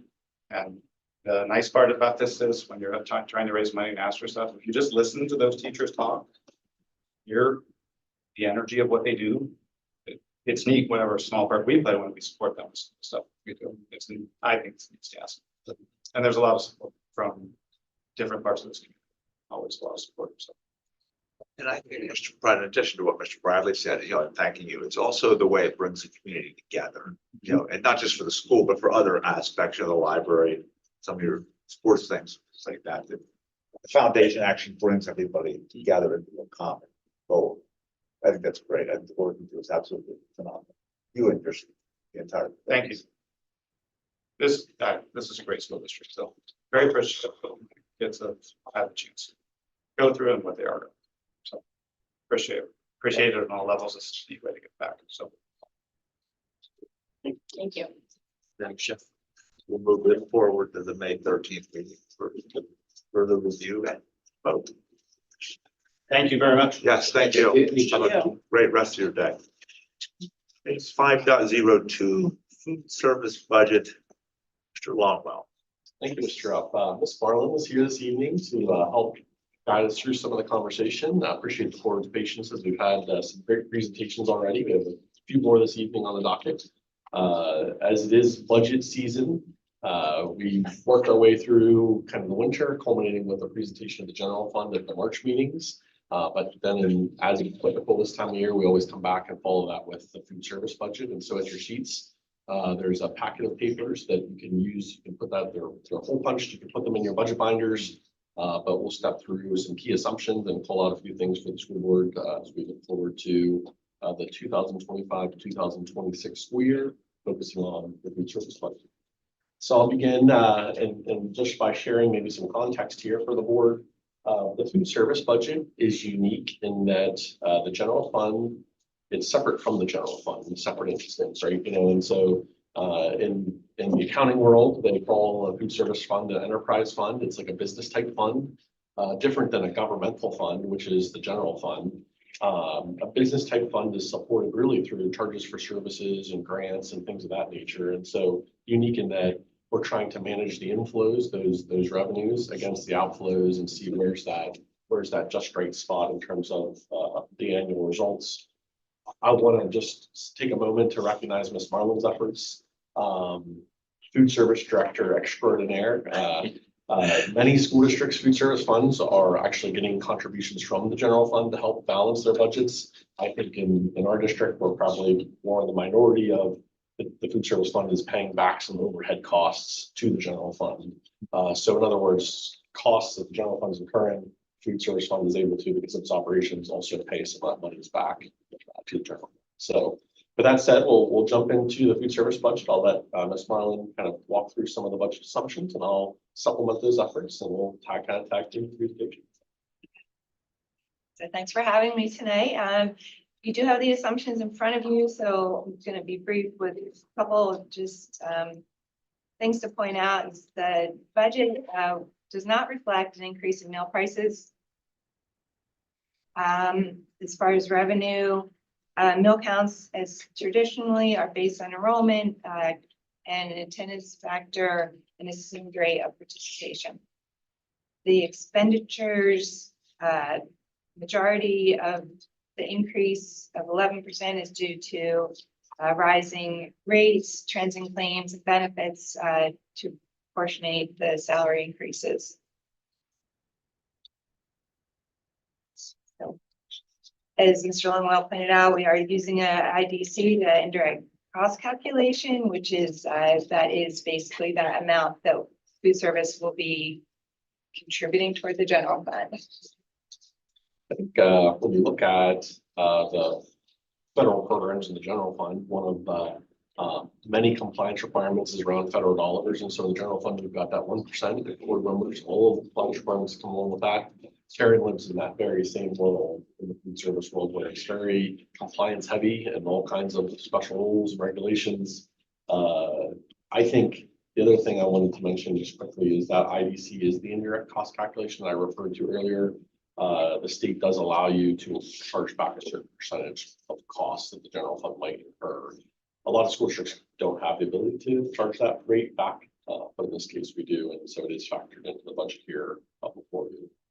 They don't have the ability to do that because they operate at a loss. They operate at a loss, yes, I'm sorry. So it would just add to the loss of the food service fund, and so in our case, Very fortunate to be able to reimburse some of the costs the general funds pay. And like Mr. Longwell was saying, that the parameters of the food service revenues have to be spent on certain things. So that IDC does allow for some of this costs to be covered within our restrictions of allowable expenses.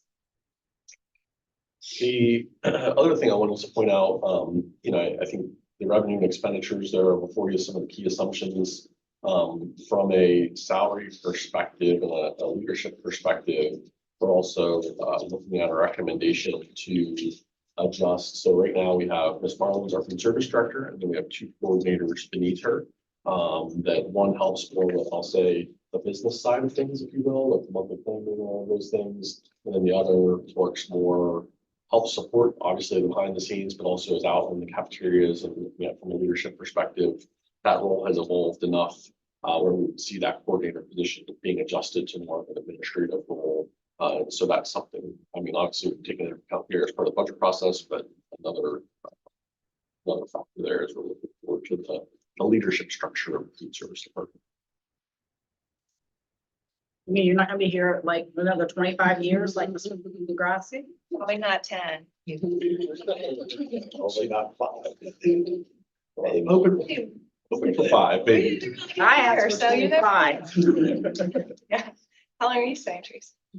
I'll stay for 25 if you do. So that adjustment in leadership structure was just something I wanted to point out. The other thing then I think in terms of the bottom line that I just wanted to mention was the budget inclusive of the indirect costs. And so when you look at page 3, you can see kind of toward the bottom there, it's the third column from the right. you can see two lines, very bottom. The surplus deficit of 159,269 is the deficit projected based on a budget. But if you add in the IDC, that overhead, it would be a negative 385,371. And so part of our analysis every year as we close out the year is to say, how much of that allowable overhead do we charge back? And we do that as part of the audit process. We look at how the food service fund did. And so in a year where if we had a big deficit, we might tailor back just how much we charge for that overhead back to the general. So I didn't want to mention that. The final thing I wanted to mention as part of our ongoing conversations, and we've talked about this over the years, is just being mindful of also our cash reserves. And so continuing to look at some initiatives with Ms. Mylan's leadership. We are looking at, the investment in staff, continuing to think about competitive compensation, our investment in our students. And so thinking about the menu design and quality of food, I know Ms. Mylan's been looking at that with her team. Looking at investments of equipment into our cafeterias. And so we're continuing to think about a 3 to 5 year planning horizon of what types of things might need replaced and what might the food service fund be able to pay for. And then lastly, continuing to be mindful of those price increases and how might our reserves help smooth out some of that. And so those are kind of four, I'll say, priority areas that the budget that I wanted to just highlight as we kind of bring that presentation to a close. Marlon, can you talk more about the investment in students and meal plan design? That's one of the priorities. So we have strict requirements on meeting the calories, everything, sodium, sugar. Next year, added sugar is going to be looked at more closely, and just improving the quality of our products. So I always try and buy the cleanest products. Our patties, our beef patties are 100% beef. Our chicken products, we switched this year to an all white meat, whole muscle product that are really, really good. So always just looking at, we want menu items that are acceptable to students and also the best products that I would feed my kids that would feed their kids. So that's really always been important to me. And that continuously looking at those products and as the industry changes and brings forth new options, what can we implement into our menu while being cost effective and maintaining with the schools in the district, maintaining the consistency of trust at each school.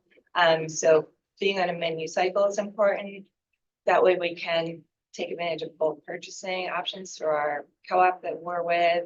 So just looking at all those factors, but also I'm very proud that we offer a wide variety of fresh fruits and vegetables every day. So if you go to an elementary school, you might see 4 or 5 fresh vegetable choices, 6 or 7 fresh fruit choices. Students can choose up to 2 fruits and 2 vegetable choices every day. So you see kindergartners eating everything from strawberries to cantaloupe. And as we go up higher grades and we have more space, we have even more offerings than that.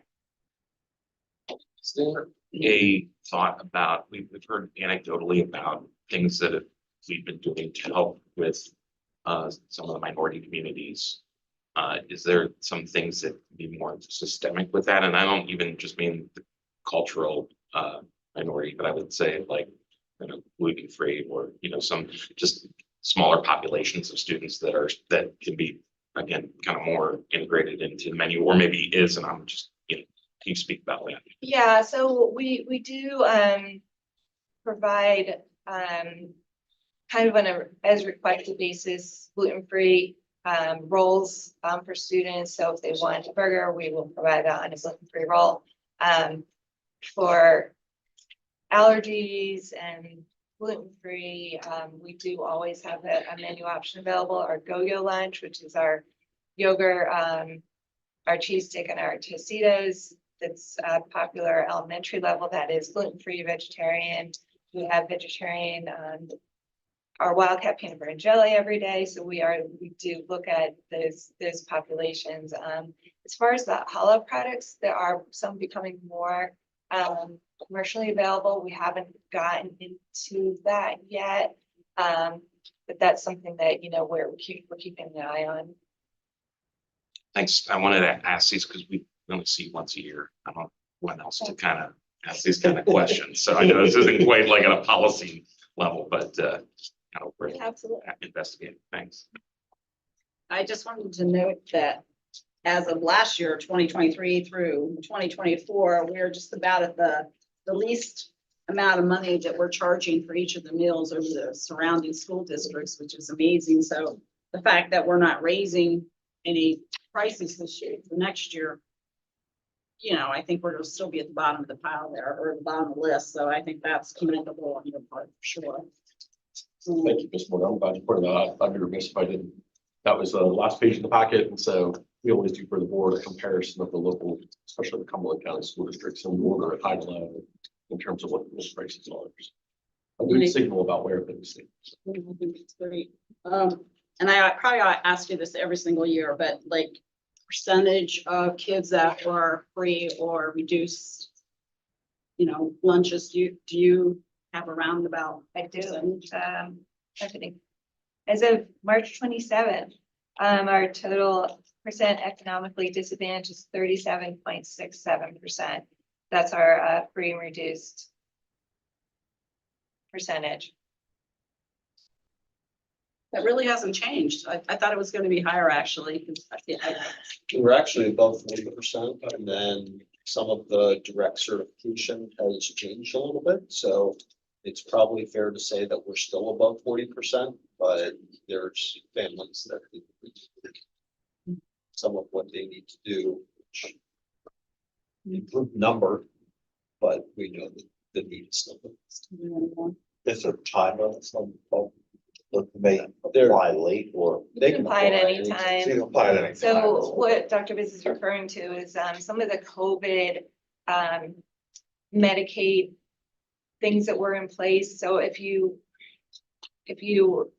receive SNAP or TANF, you're automatically eligible for free school meals. If you receive Medicaid, there's also an income filter. So that income filter went up. So fewer Medicaid, people that are receiving medical assistance are automatic or receiving school meals because they increase the amount that a person has to make to qualify. So, we did have some drop off in that medical assistance category because of this COVID thing, programs that went away. Probably the very beginning of the school year and over the summer.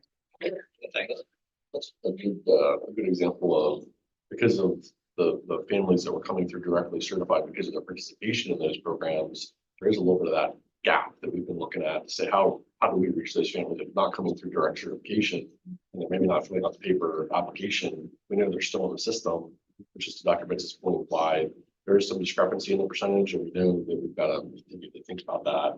Yeah.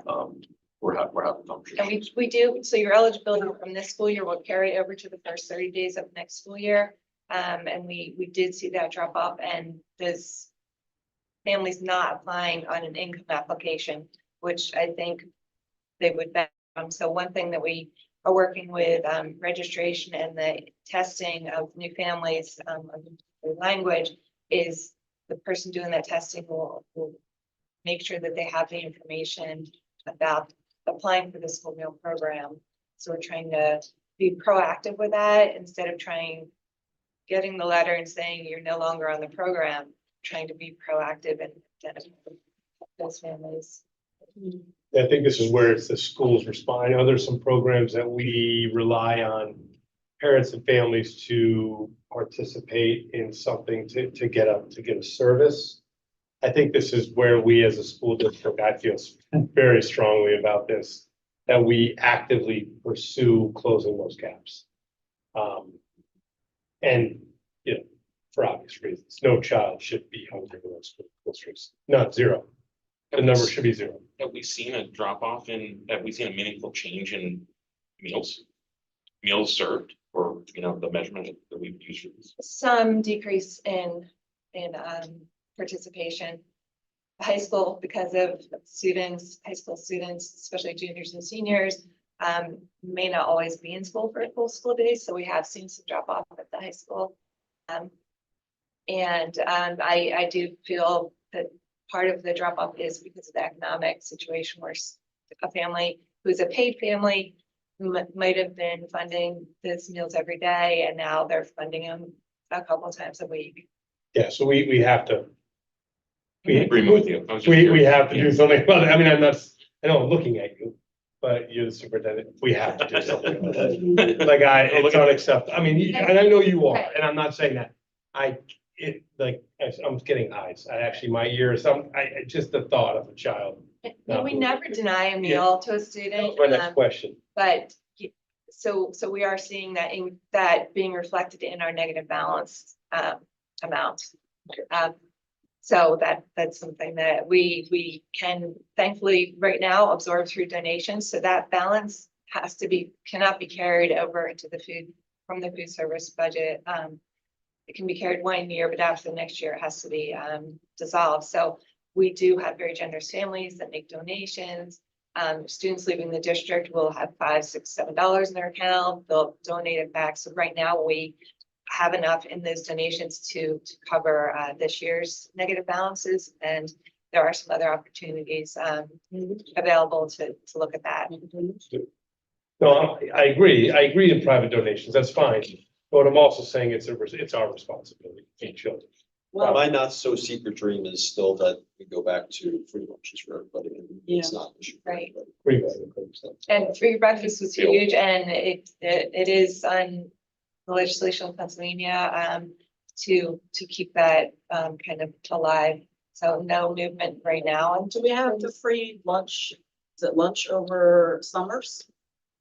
We still do that? So this summer and last summer we did not qualify for the summer food service program, which that's what I think you kind of remember, where due to our free and reduced rate, we were able to offer open site for free lunches. We don't qualify for that program anymore, so we are providing breakfast because breakfasts are free. We are able to provide breakfast for our middle school, summer school students, or ESY students, or ELA students, and through donations, we are taking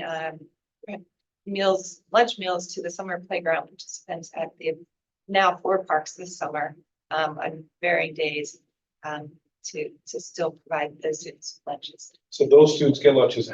So we've reduced it. We've reduced that summer program. It's from the height Yes. of what was happening during COVID. So what would it cost the school district to have that thing fully running? We have looked at it. I would say, it'd be probably a pretty significant sum for, not that all 4,700 students would show up, but, yeah, we could look into that. Yeah, I think the balance is also, balancing the need with the money. So, I think by looking at and identifying student populations where there is a need and targeting those students, I think is what we've been discussing more of those opportunities with how we can best serve those students. And maybe to build on that, from what Ms. Marlin shared, we're talking about how can we continue to evolve the summer meal program that we still do operate based on things that either might be subsidized through the state, federal government, or opportunities that we can subsidize through donations.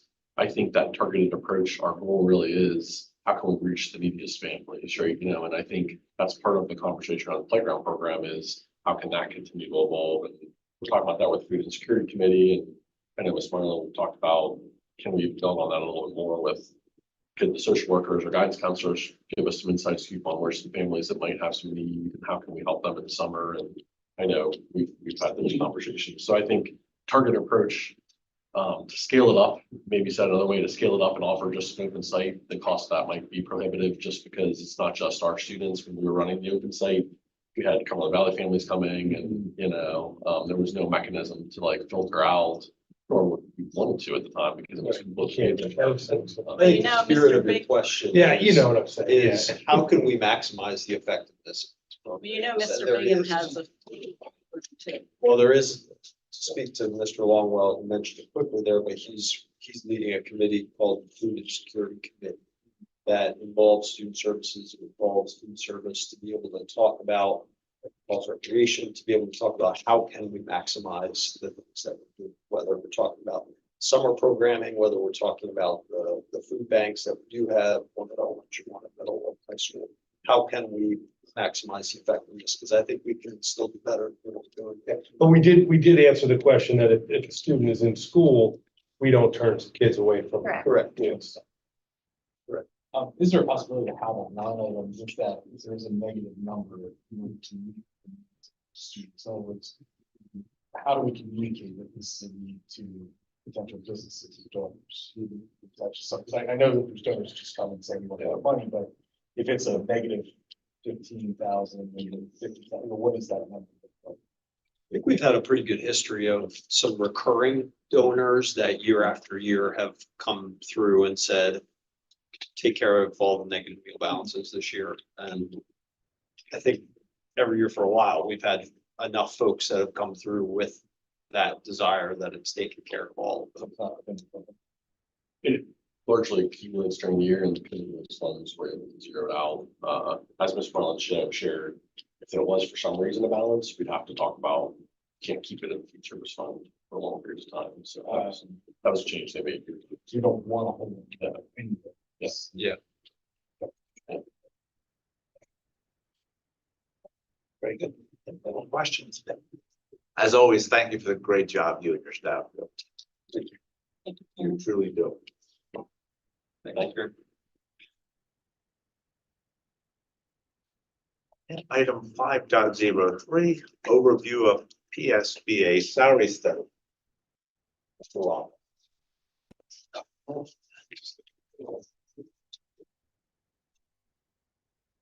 That's right. Mr. Nossel, help me here. So we wanted to come back to the board, having already approved or authorized the start of the salary study. We wanted to come back and just really focus on timeline tonight, but provide just a little more context and step through the presentation here. So I think the essential question here is how do we continue to remain competitive in recruiting and retaining high quality staff? And so specific to the PSB salary study, what are the next steps and the timeline associated with that salary study? So really focus of the presentation is to talk a little bit about process, but especially the timeline and what we see unfolding here through the spring, through the summer, and then ultimately culminating with some final results in the fall is our goal. Thought just a very brief overview of our compensation plans. And so I think it's always interesting to kind of look at it through this lens. We have a variety of mechanisms to recruit staff and how those amounts are determined. I think right out of the gate, a lot of people go to collective bargaining agreement. That's for our teachers, also our support staff salary ranges and our administrator salary ranges. But also like to just remind about we have a teacher leader schedule for those duties done there by our teacher leaders. We have athletic coaches, our recreation salaries, our extra duty salaries, and we have had a mechanism to go back and periodically review these to make sure they're still competitive within the market, that we're able to recruit staff to fill these positions, but ultimately retain them once they're in them. And within that, the green ones highlighted, I wanted to just call to the board's attention because really that's the purpose of tonight's presentation is what do we do around support staff salary ranges, administrator salary ranges, and that's ultimately the PSBA salary study, which we do periodically. Very quickly, the main prongs of the PSBA salary study are the job families or position evaluation. And so if you think about our salary ranges, it's the range and all of the positions that fall into that. And then there's another range and all the positions that fall in that bucket. And so going back and just looking at our ranges to say, what are the positions, how are they grouped, and are the job families still correct and relevant? Market competitiveness is what it says, what it sounds like.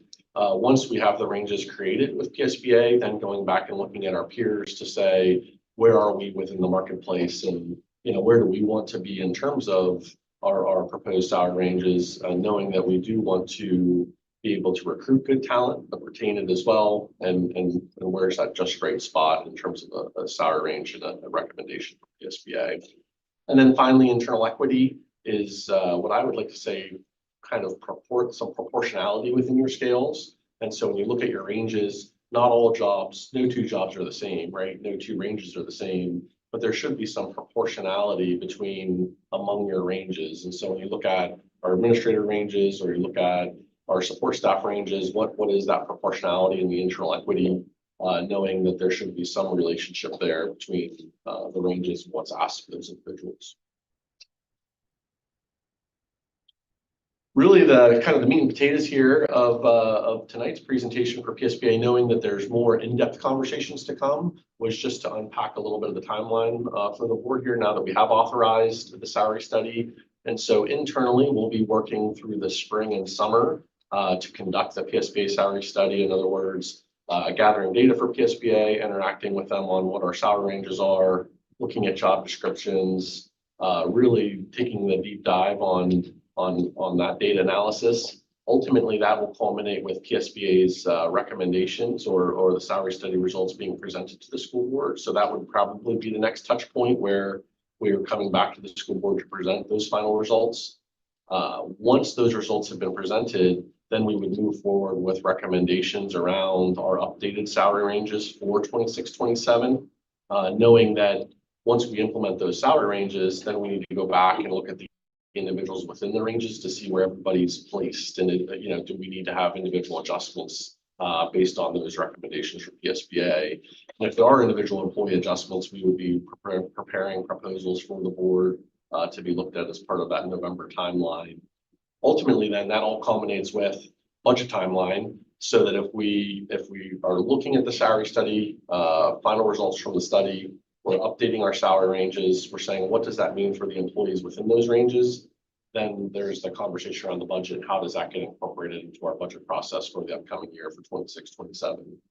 It's interesting when you map it all out. We've looked at this, and sometimes it seems like, oh, this could be a couple-month process, but there's the study itself, which then culminates with the results, but then that leads to the salary ranges, which leads to looking at the individuals, and then how does it all connect nicely into the budget process? And so really almost a year-long process, I should say, from some of the early conversations that Dr. Bitz and I had, Mrs. Stata with PSBA, thinking about the timing of it, and then conducting the study itself now that we have the board's authorization. So any adjustments we would make to salaries would not take effect until 26-27. So nothing next year. Correct. Yeah. And that's a good question, Ms. Morgan. And some of that's the intentionality of stepping through this process so that we can quantify what the adjustments for 26-27 are, but then simultaneously make sure we've got it in the budget for 26-27 for when those salary adjustments will take effect. So not meant as a very in-depth process, just a quick overview and really focusing on timeline, but sharing with the board that as the study continues and more results become, the final results become clear, we'll be back for some additional conversations later this week. When was the last time it was done? Was this 3 years ago? So yeah, it's been on a 3-year rhythm for us. So 2023-24 was year 1 of the implementing. So 24-25 is year 2, 25-27, think about the years, 25-26. And we've been doing it on kind of that 3-year cycle because 2020, if you go back, was the one prior to that.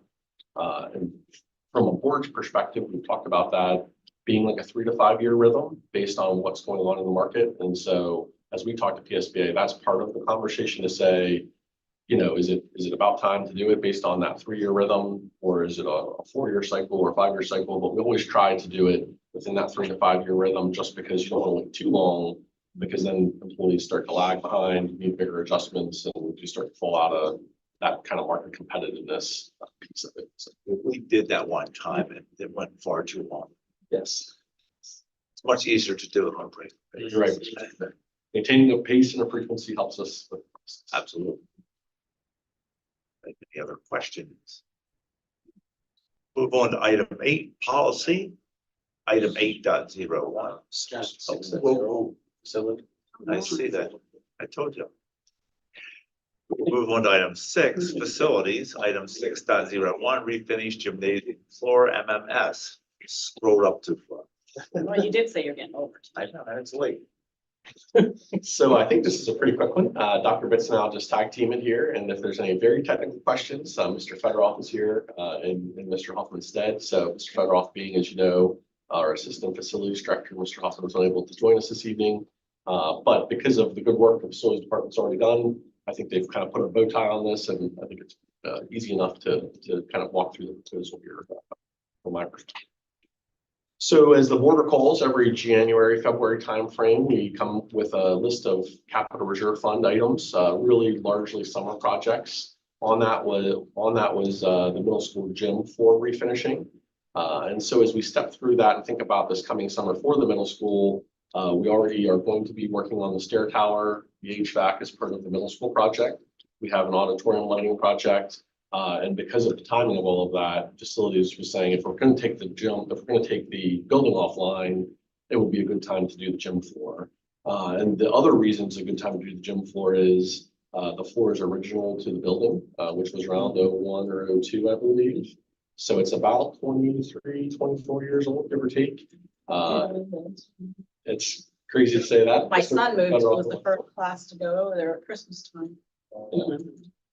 So when we look at gym floors, really you could say about 20 to 25 years is the life you get before you have to refinish them. The signal that kind of starts to indicate like, hey, you need to think about this is when you go to wax it and you're finishing the floor when it doesn't adhere so well anymore, then it's because the gym floor just needs to be sanded down because of all those years of use and all those years of waxing and kind of refreshed, if you will. The fact that it's never been done, it's going to be the first sanding. And so probably some more sandings in the future, 20 years, 40 years from now. But for the time being, the first one will be sanding all the way to the wood and then reapplying the lines, refinishing and all of that. We're looking So why do you have to like sand all the way down to the original wood? I would say the layers that, sorry. Yeah, the layers need to be taken off. The layers underneath the top layer still won't abrade to the new finish. We need to go down to the wood, repaint the lines, and bring it back up. In my mind, I see the floor like, I don't know, 3 inches taller than it was when we first started or something, and people's heads are touching the ceiling in the room, but, yeah, it makes sense that you'd have to go all the way down to the bare wood, I guess, but. It's all the years of like all the waxing we've done and all the years of maintenance and taking care of it. It just reaches the point where at some point it just doesn't hold up like it used to. The tackiness of the floor, you know, the condition of the wax and sealant, and so then it's just kind of, I'll say, start over for lack of a better word, but sand it down, get it fresh, and then start the process over again. So in terms of budget, we had budgeted 35,000 in the capital reserve fund back in January. And it's coming in at 30,600, and the recommendation for summer, likely June is the schedule they've laid out for us, but with the building offline, we've got a little flexibility that June or July was when we expect that. How long do we think that'll take? We're finishing the floor. It'll be done before the start. Yeah, it'll be done for sure. 3 weeks usually. Move that forward to the 13th May meeting. It's the final vote. Good. Thank you. Thank you. Thank you, Mr. Federal. Now we'll move on to item 8, policy. Item 8.01, first reading of revised board policy 234, pregnant parenting married students. Dr. Pitts, Mr. Bennett. Yeah, I think this first one actually will go to Dr. Bowman, and then the next two will go to Dr. or Mr. So mine's pretty quick. The policy in 234, the updates are in front of you. Really PSBA's recommendation included updating the definition of pregnancy and emphasize the equal access to the district's resources and educational programs based on the statuses mentioned in the title of the policy. It did address some things, and in consultation with our solicitor, we put those into more of the administrative reg than we did the policy as far as modifications for those students. So what you see in front of you is what we would recommend as the final policy updated accordingly. Question. Does the school provide services for parenting mothers? Is that something that would- Services meaning like for breastfeeding facilities or anything like that, like a room for. that would be kind of the modifications that they would talk about us maybe making with said student. So those are the things we'd have to work out with the student and I would imagine with the doctor. Question on the definition, was that just to like clean up language or was some of those functions added? Like, I mean, it's all legitimate things. I just was curious. Yeah, that's just what PSBA is recommending as the new definition of pregnancy. I'm not sure it included a definition before. Oh, did it? Okay. So we don't, Yeah, it's true. Crossed out. May not We have. don't- we don't know what state regulations are though. As defined in state regulations. So I think that's the citation 6. If you would want to read that, you would go to 16 PA code 41.204. You can do that on your own time. Yes. What? I mean, that's that allowed. Any further questions for Dr. Bell? Saying none, then we'll move that forward to the 13th of May for a second and final reading. Move on to item 8.02, first reading of revised board policy 806, child abuse. So as the board is aware, as public school employees, we are all mandated reporters. And policy language aligns with that. And as state language and law enforcement and school code provisions change, so must some of the wording within our policy. So what is in policy 806 is reflective of the current connection with school code provisions. But most of the policy revision, other than the additional language added to discuss and provide overview to that mandated reporting requirement aligned with school code provisions, are the legal citations that are connected to the policy. So you'll see in policy 806 in those provisions, a modification and update to those legal citations as the prominent with that. We'll also inform the board that due to some of the language change within school code, we did also revise our administrative regulation 806-1 as well to reflect the procedural steps that could be altered on an annual basis, which is why it goes to administrative regulation and not a board policy. Questions? I have no questions, just clarifications really. On page 2 of the policy under 8, number 8, F, it reads causing a child to be present during the operation of laboratory, thank you. Provided that the violation is being investigated by law enforcement. That's, I don't understand why it has to be, it's not like to me, when I read that, it means it has to be being investigated to be considered child abuse. A child has to be in a meth lab. And it has to be being investigated by law enforcement, is that what that says? Or am I reading it I incorrectly? mean, that's alignment to the new legal citation. Does that make sense? Or Well, am I just not understanding something? The addition is connected to the change in the school code provision that's aligned to our cooperation and collaboration with investigation with local law enforcement. So sometimes we are investigating the situation as the law is investigating the situation, and we need to be collaborative in that so that our investigation does not impede theirs, which is the connection back to citation number 8. I would say to add on to that, that if we know that a child has been in a math lab, we're going to report them as child abuse. Yes. And whether they end up calling a child abuse or not is. We're gonna report it, okay. And just a reminder to the board that our job as mandated reporters is not necessarily to do the investigation. It is to make the report and allow those who are the investigators, whether it is a children and youth or a referral for child abuse or whether it's local law enforcement. We have to be collaborative with both communities in that process. I just want to make sure we were gonna report it. So it makes sense. Oh, we're going to report it. Okay, and then also on that page, and this is again, just a clarification, under independent contractor, it says, the last sentence says, the term does not apply to administrative or other support personnel unless the administrator, administrative or other support personnel have direct contact with children. And all that's saying is that if you aren't involved in the situation, you aren't going to have any liability. What I read there, if you're an administrator, right? But if you do have contact with children, then it does matter, which is We've done this. I don't understand why it's that. Okay. Just making sure that's what it's saying. And that's more the citation update in that statement than anything else. And on page 4, can you tell I read this? I was very informative and I mean, it really is very It's a big complete. one. I really give it a lot of credit, yeah. But on page 4, this is really under,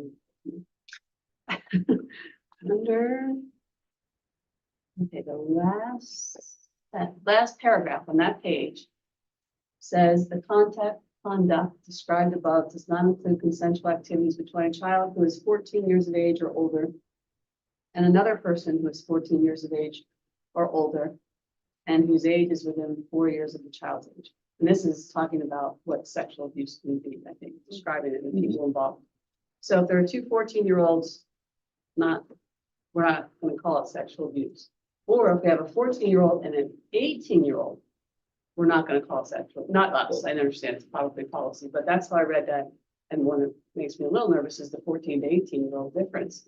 It's like, wow, make sure we're talking to our 14-year-olds. Yeah, It's actually incidental, like the freshman going out the senior, that like, I'm not suggesting that, like, excuse me, I'm just saying, I understand the issue. It's like, whatever between kids, is basically.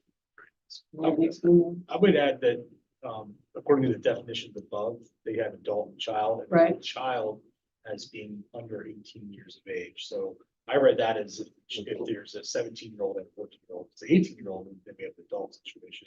Agreed. And that, that trends change. Or if it's a 13. Right, no, was it say 14? Right. 14-year-old. So up to 4 years, which covers you till you're 17 and 364 days old. Yes, you could have a 14-year-old and 17-year-old, it's consensual, you can't call it sexual abuse, but it's an 18-year-old, that they're an adult, at that point, I think. Changes the definition. Okay. And then this is just on page 5, I think there's just a repeated sentence. That's what I'm saying. It would not be child. Right above the word guidelines. It says the superintendent or designate shall annually inform students, and 1, 2, 3 paragraphs above the same sentence looks like it's there. Yes, I read it. Good job. Oh, I was reading. Great. That's all. Whenever you're ready. On page 8, it's basically the last page with green highlighted text, the middle paragraph. It seems, I mean, obviously, anybody who's involved, that they're required to report, let's say a volunteer. They're required to make that report, and they make it orally. It looks as if they would then have to turn around and issue a written report less than 48 hours later. Is the school going to notify that person and provide them with what they need to prepare for that? Yes. Yeah, staff go through training on an annual basis with regarding mandated reporting. Legally, we're required to do 3 hours every 5 years. So our district does an hour every year of mandated reporting because we believe that it's one, it keeps it fresh, it keeps it current, it maintains the focus for all staff. It's also better for tracking. Making sure that we have annual requirements for staff with regarding training of this magnitude. So yes, we also have ways of documenting that so that we make sure that all staff are compliant with that requirement for mandated reporting, and making sure that they understand the process and procedures. So although it's in policy, it is also more granularly spelled out in our administrative regulation 806-1. Well, I just mean, like, I as a volunteer hear of an issue, maybe it happened at school, and I report it to the principal, or let's say I don't know who to report it to. Somebody in the school then knows that has to get to the principal. But I, as the reporter, need to turn around and produce that in writing within 48 hours. I guess, is somebody going to tell me I have to do that from the school district? So we have different classifications. I don't know how depth you want me to go in here, where we have volunteers who have to go through and get their clearances. And by definition of volunteer, they then have the ability of working with small groups of students. And anytime that you are working directly with students, you fall under the reporting guidelines of the mandated reporter. So yes, volunteers receive that training as well, because by definition of volunteer, they have to have their clearances, their Act 151, their Act 55, their FBI, Act 71, and their TV test. So those are requirements of volunteers. And with that also comes a requirement for mandated reporting. I would say our principals are they're pretty great about, as soon as they hear a report, the first thing they're saying is, did you go to the website yet? They go to the Okay, good, website. yeah. I think, and if need be, they would sit with them, coach them through it. Yeah, so we've all been there. This is something they have to go Yeah. time as a volunteer. So if you do it, hopefully your coach, okay, go there. make And the sure- tricky part there is the person who is reporting it is the one that needs to fill out the report, because if it's not me, it's hearsay. Right, exactly. So that's why we always had to be careful to make sure the person that heard the information is the person that's actually filing the report. So When is the volunteers given training though? This in all my years, I never had training. I mean, is that something new or? I think it was post and death order. Post and death is what they charge. yeah, you need all that stuff. Oh, I've had everything, but I've never had training. Go through and sign it, or you've looked at that. It's in the. Each of the organizations that you participate in, that your role would be a one that would require you to be a reporter, is supposed to mandate that you take that training before you can become a true volunteer for it. So it's supposed to be mandated. And our trainings are available asynchronously online. So therefore, our volunteers have the ability to complete that outside of a school district session. I must, when I volunteered, it must have been before stuff that worked. What is the determination as to when that training has to be performed? For instance, I mean, Tracy and I, well, I know, but like Tracy and I walked into the high school and did interviews with students in rooms, luckily it was in Bishop Bowls. I did stuff with JA, the Junior Achievement. We didn't need clearances for that. We didn't need anything for that. We just like, walk in and just agree to behave ourselves. So what is the determination for what a volunteer is? Is that somebody who's helping the classrooms? I mean, our district website has the definition of what a volunteer is and what those classifications are with regard to visitors to our building. If you are classified as a visitor, you don't have the same requirements as a volunteer. So that's really the differentiation that exists between what is required to be done and produced versus somebody's ability to come in and provide support under the direction of other staff within the district that have that training to work with students specifically. Which in that case, Mr. Kickline, Natasha Clever was sitting outside the table with a view of the rooms that was supporting that event. So technically, she was our trained professional in that case that would have been there to provide it. In fact, I shared a tidbit with her from one of my interviews that was interesting that I wanted her to make sure that we got to counselors to make sure that somebody was talking to that student. Okay.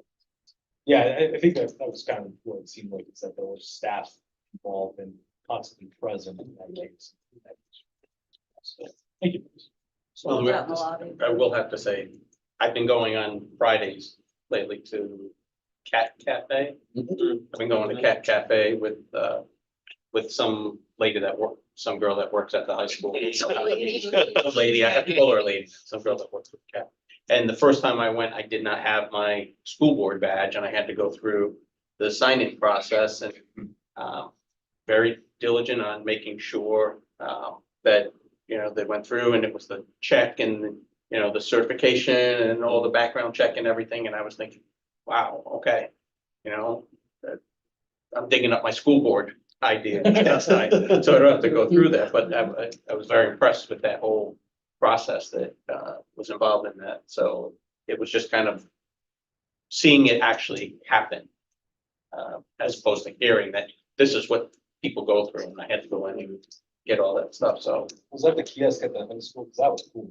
yes, I'm just getting your license. well, but also I'm trying to remember the secretary's name. She's a neighbor of mine. Wolfslager. Melissa Wolfslager. And she was keying in and she was keeping track of everything and making sure that it all went through. So those policies are there and the procedures are in there. I like that you were supervised by Becca at that one. I think What's that's that? like, I like that in this context of us still being visitors, so Becca was like the one really supervising everything. Yeah, she was We were just, you know, Yeah. yeah, I like. it. Yes. We'll move along to the last 8.03, first reading the revised board policy 819, suicide awareness, prevention and response. So as the board is aware, we have been doing a lot of work with threat assessment and the legal requirements of threat assessment, have been updating policies and providing alignment to our policies in the threat assessment process. Policy 819 on suicide awareness, prevention and response is basically taking that correlation between our threat assessment teams and our crisis response teams and providing some unity and some parallelism in the policy. Significant increases in the definitions that are used. I think we went from one definition to the policy to almost 2 pages of definitions, and that's done to add some clarity to language that is arbitrarily thrown around within the policy to make sure that everybody understands when we're using those vocabulary words and phrases, their meanings or intended meanings. Another thing that policy 819 recommendations came down from PSBA is looking more at the requirements of developing administrative regulations that accompany the policy. So there are a lot of things such as resources that exist in administrative regulation 819-3 that we pulled out of the policy and put it back into the administrative regulation because those resources change on a frequent basis. Links are often broken, additional resources are identified. So rather than coming back and modifying policy on an annual basis, we just refer back to the administrative regulation, update the administrative regulation, and then we don't bring the policy back for revision because of a single resource that is no longer available and or we have additional resources that can provide supports for the use and support of how we can respond to support awareness and prevention. Another thing that the board is aware of is our use of safe to say. And linking safe to say into policy language is something that has been a revision since 2020, which is the last time this policy was revised. So therefore, we are aligning that to policy 805 such that our emergency preparedness and response is aligned with what we do to support suicide prevention and readiness and awareness. And then, of course, there are additional links and references that have been changed and have been changed that need to be reflected in policy. And this is in alignment with PA School 24, section 15-1526, and policy 819 is a mandated policy for us to have. But I will tell you that we made some significant changes to AR 819-1, more in the lines of how we are providing education for our students. Where originally the focus of 819-1 was how are we providing that education to our staff. So now it is a twofold process of what are we doing for students and staff as an emphasis in that administrative regulation. Your knowledge of these policies is amazing and very alarming. It is incredible. I just had a question, and I don't know if this is what you're going to sign, and I can have a guess who this might be. Who's our district suicide prevention coordinator? Okay, it's just, I had a feeling that was You're right. correct. Yeah. Your assumption. Other duties as assigned. Any other questions on 8.03? Not to cut you off. No, I'm all done. We'll move that forward to the May 13th for any further discussion and vote. And with that, the meeting is adjourned.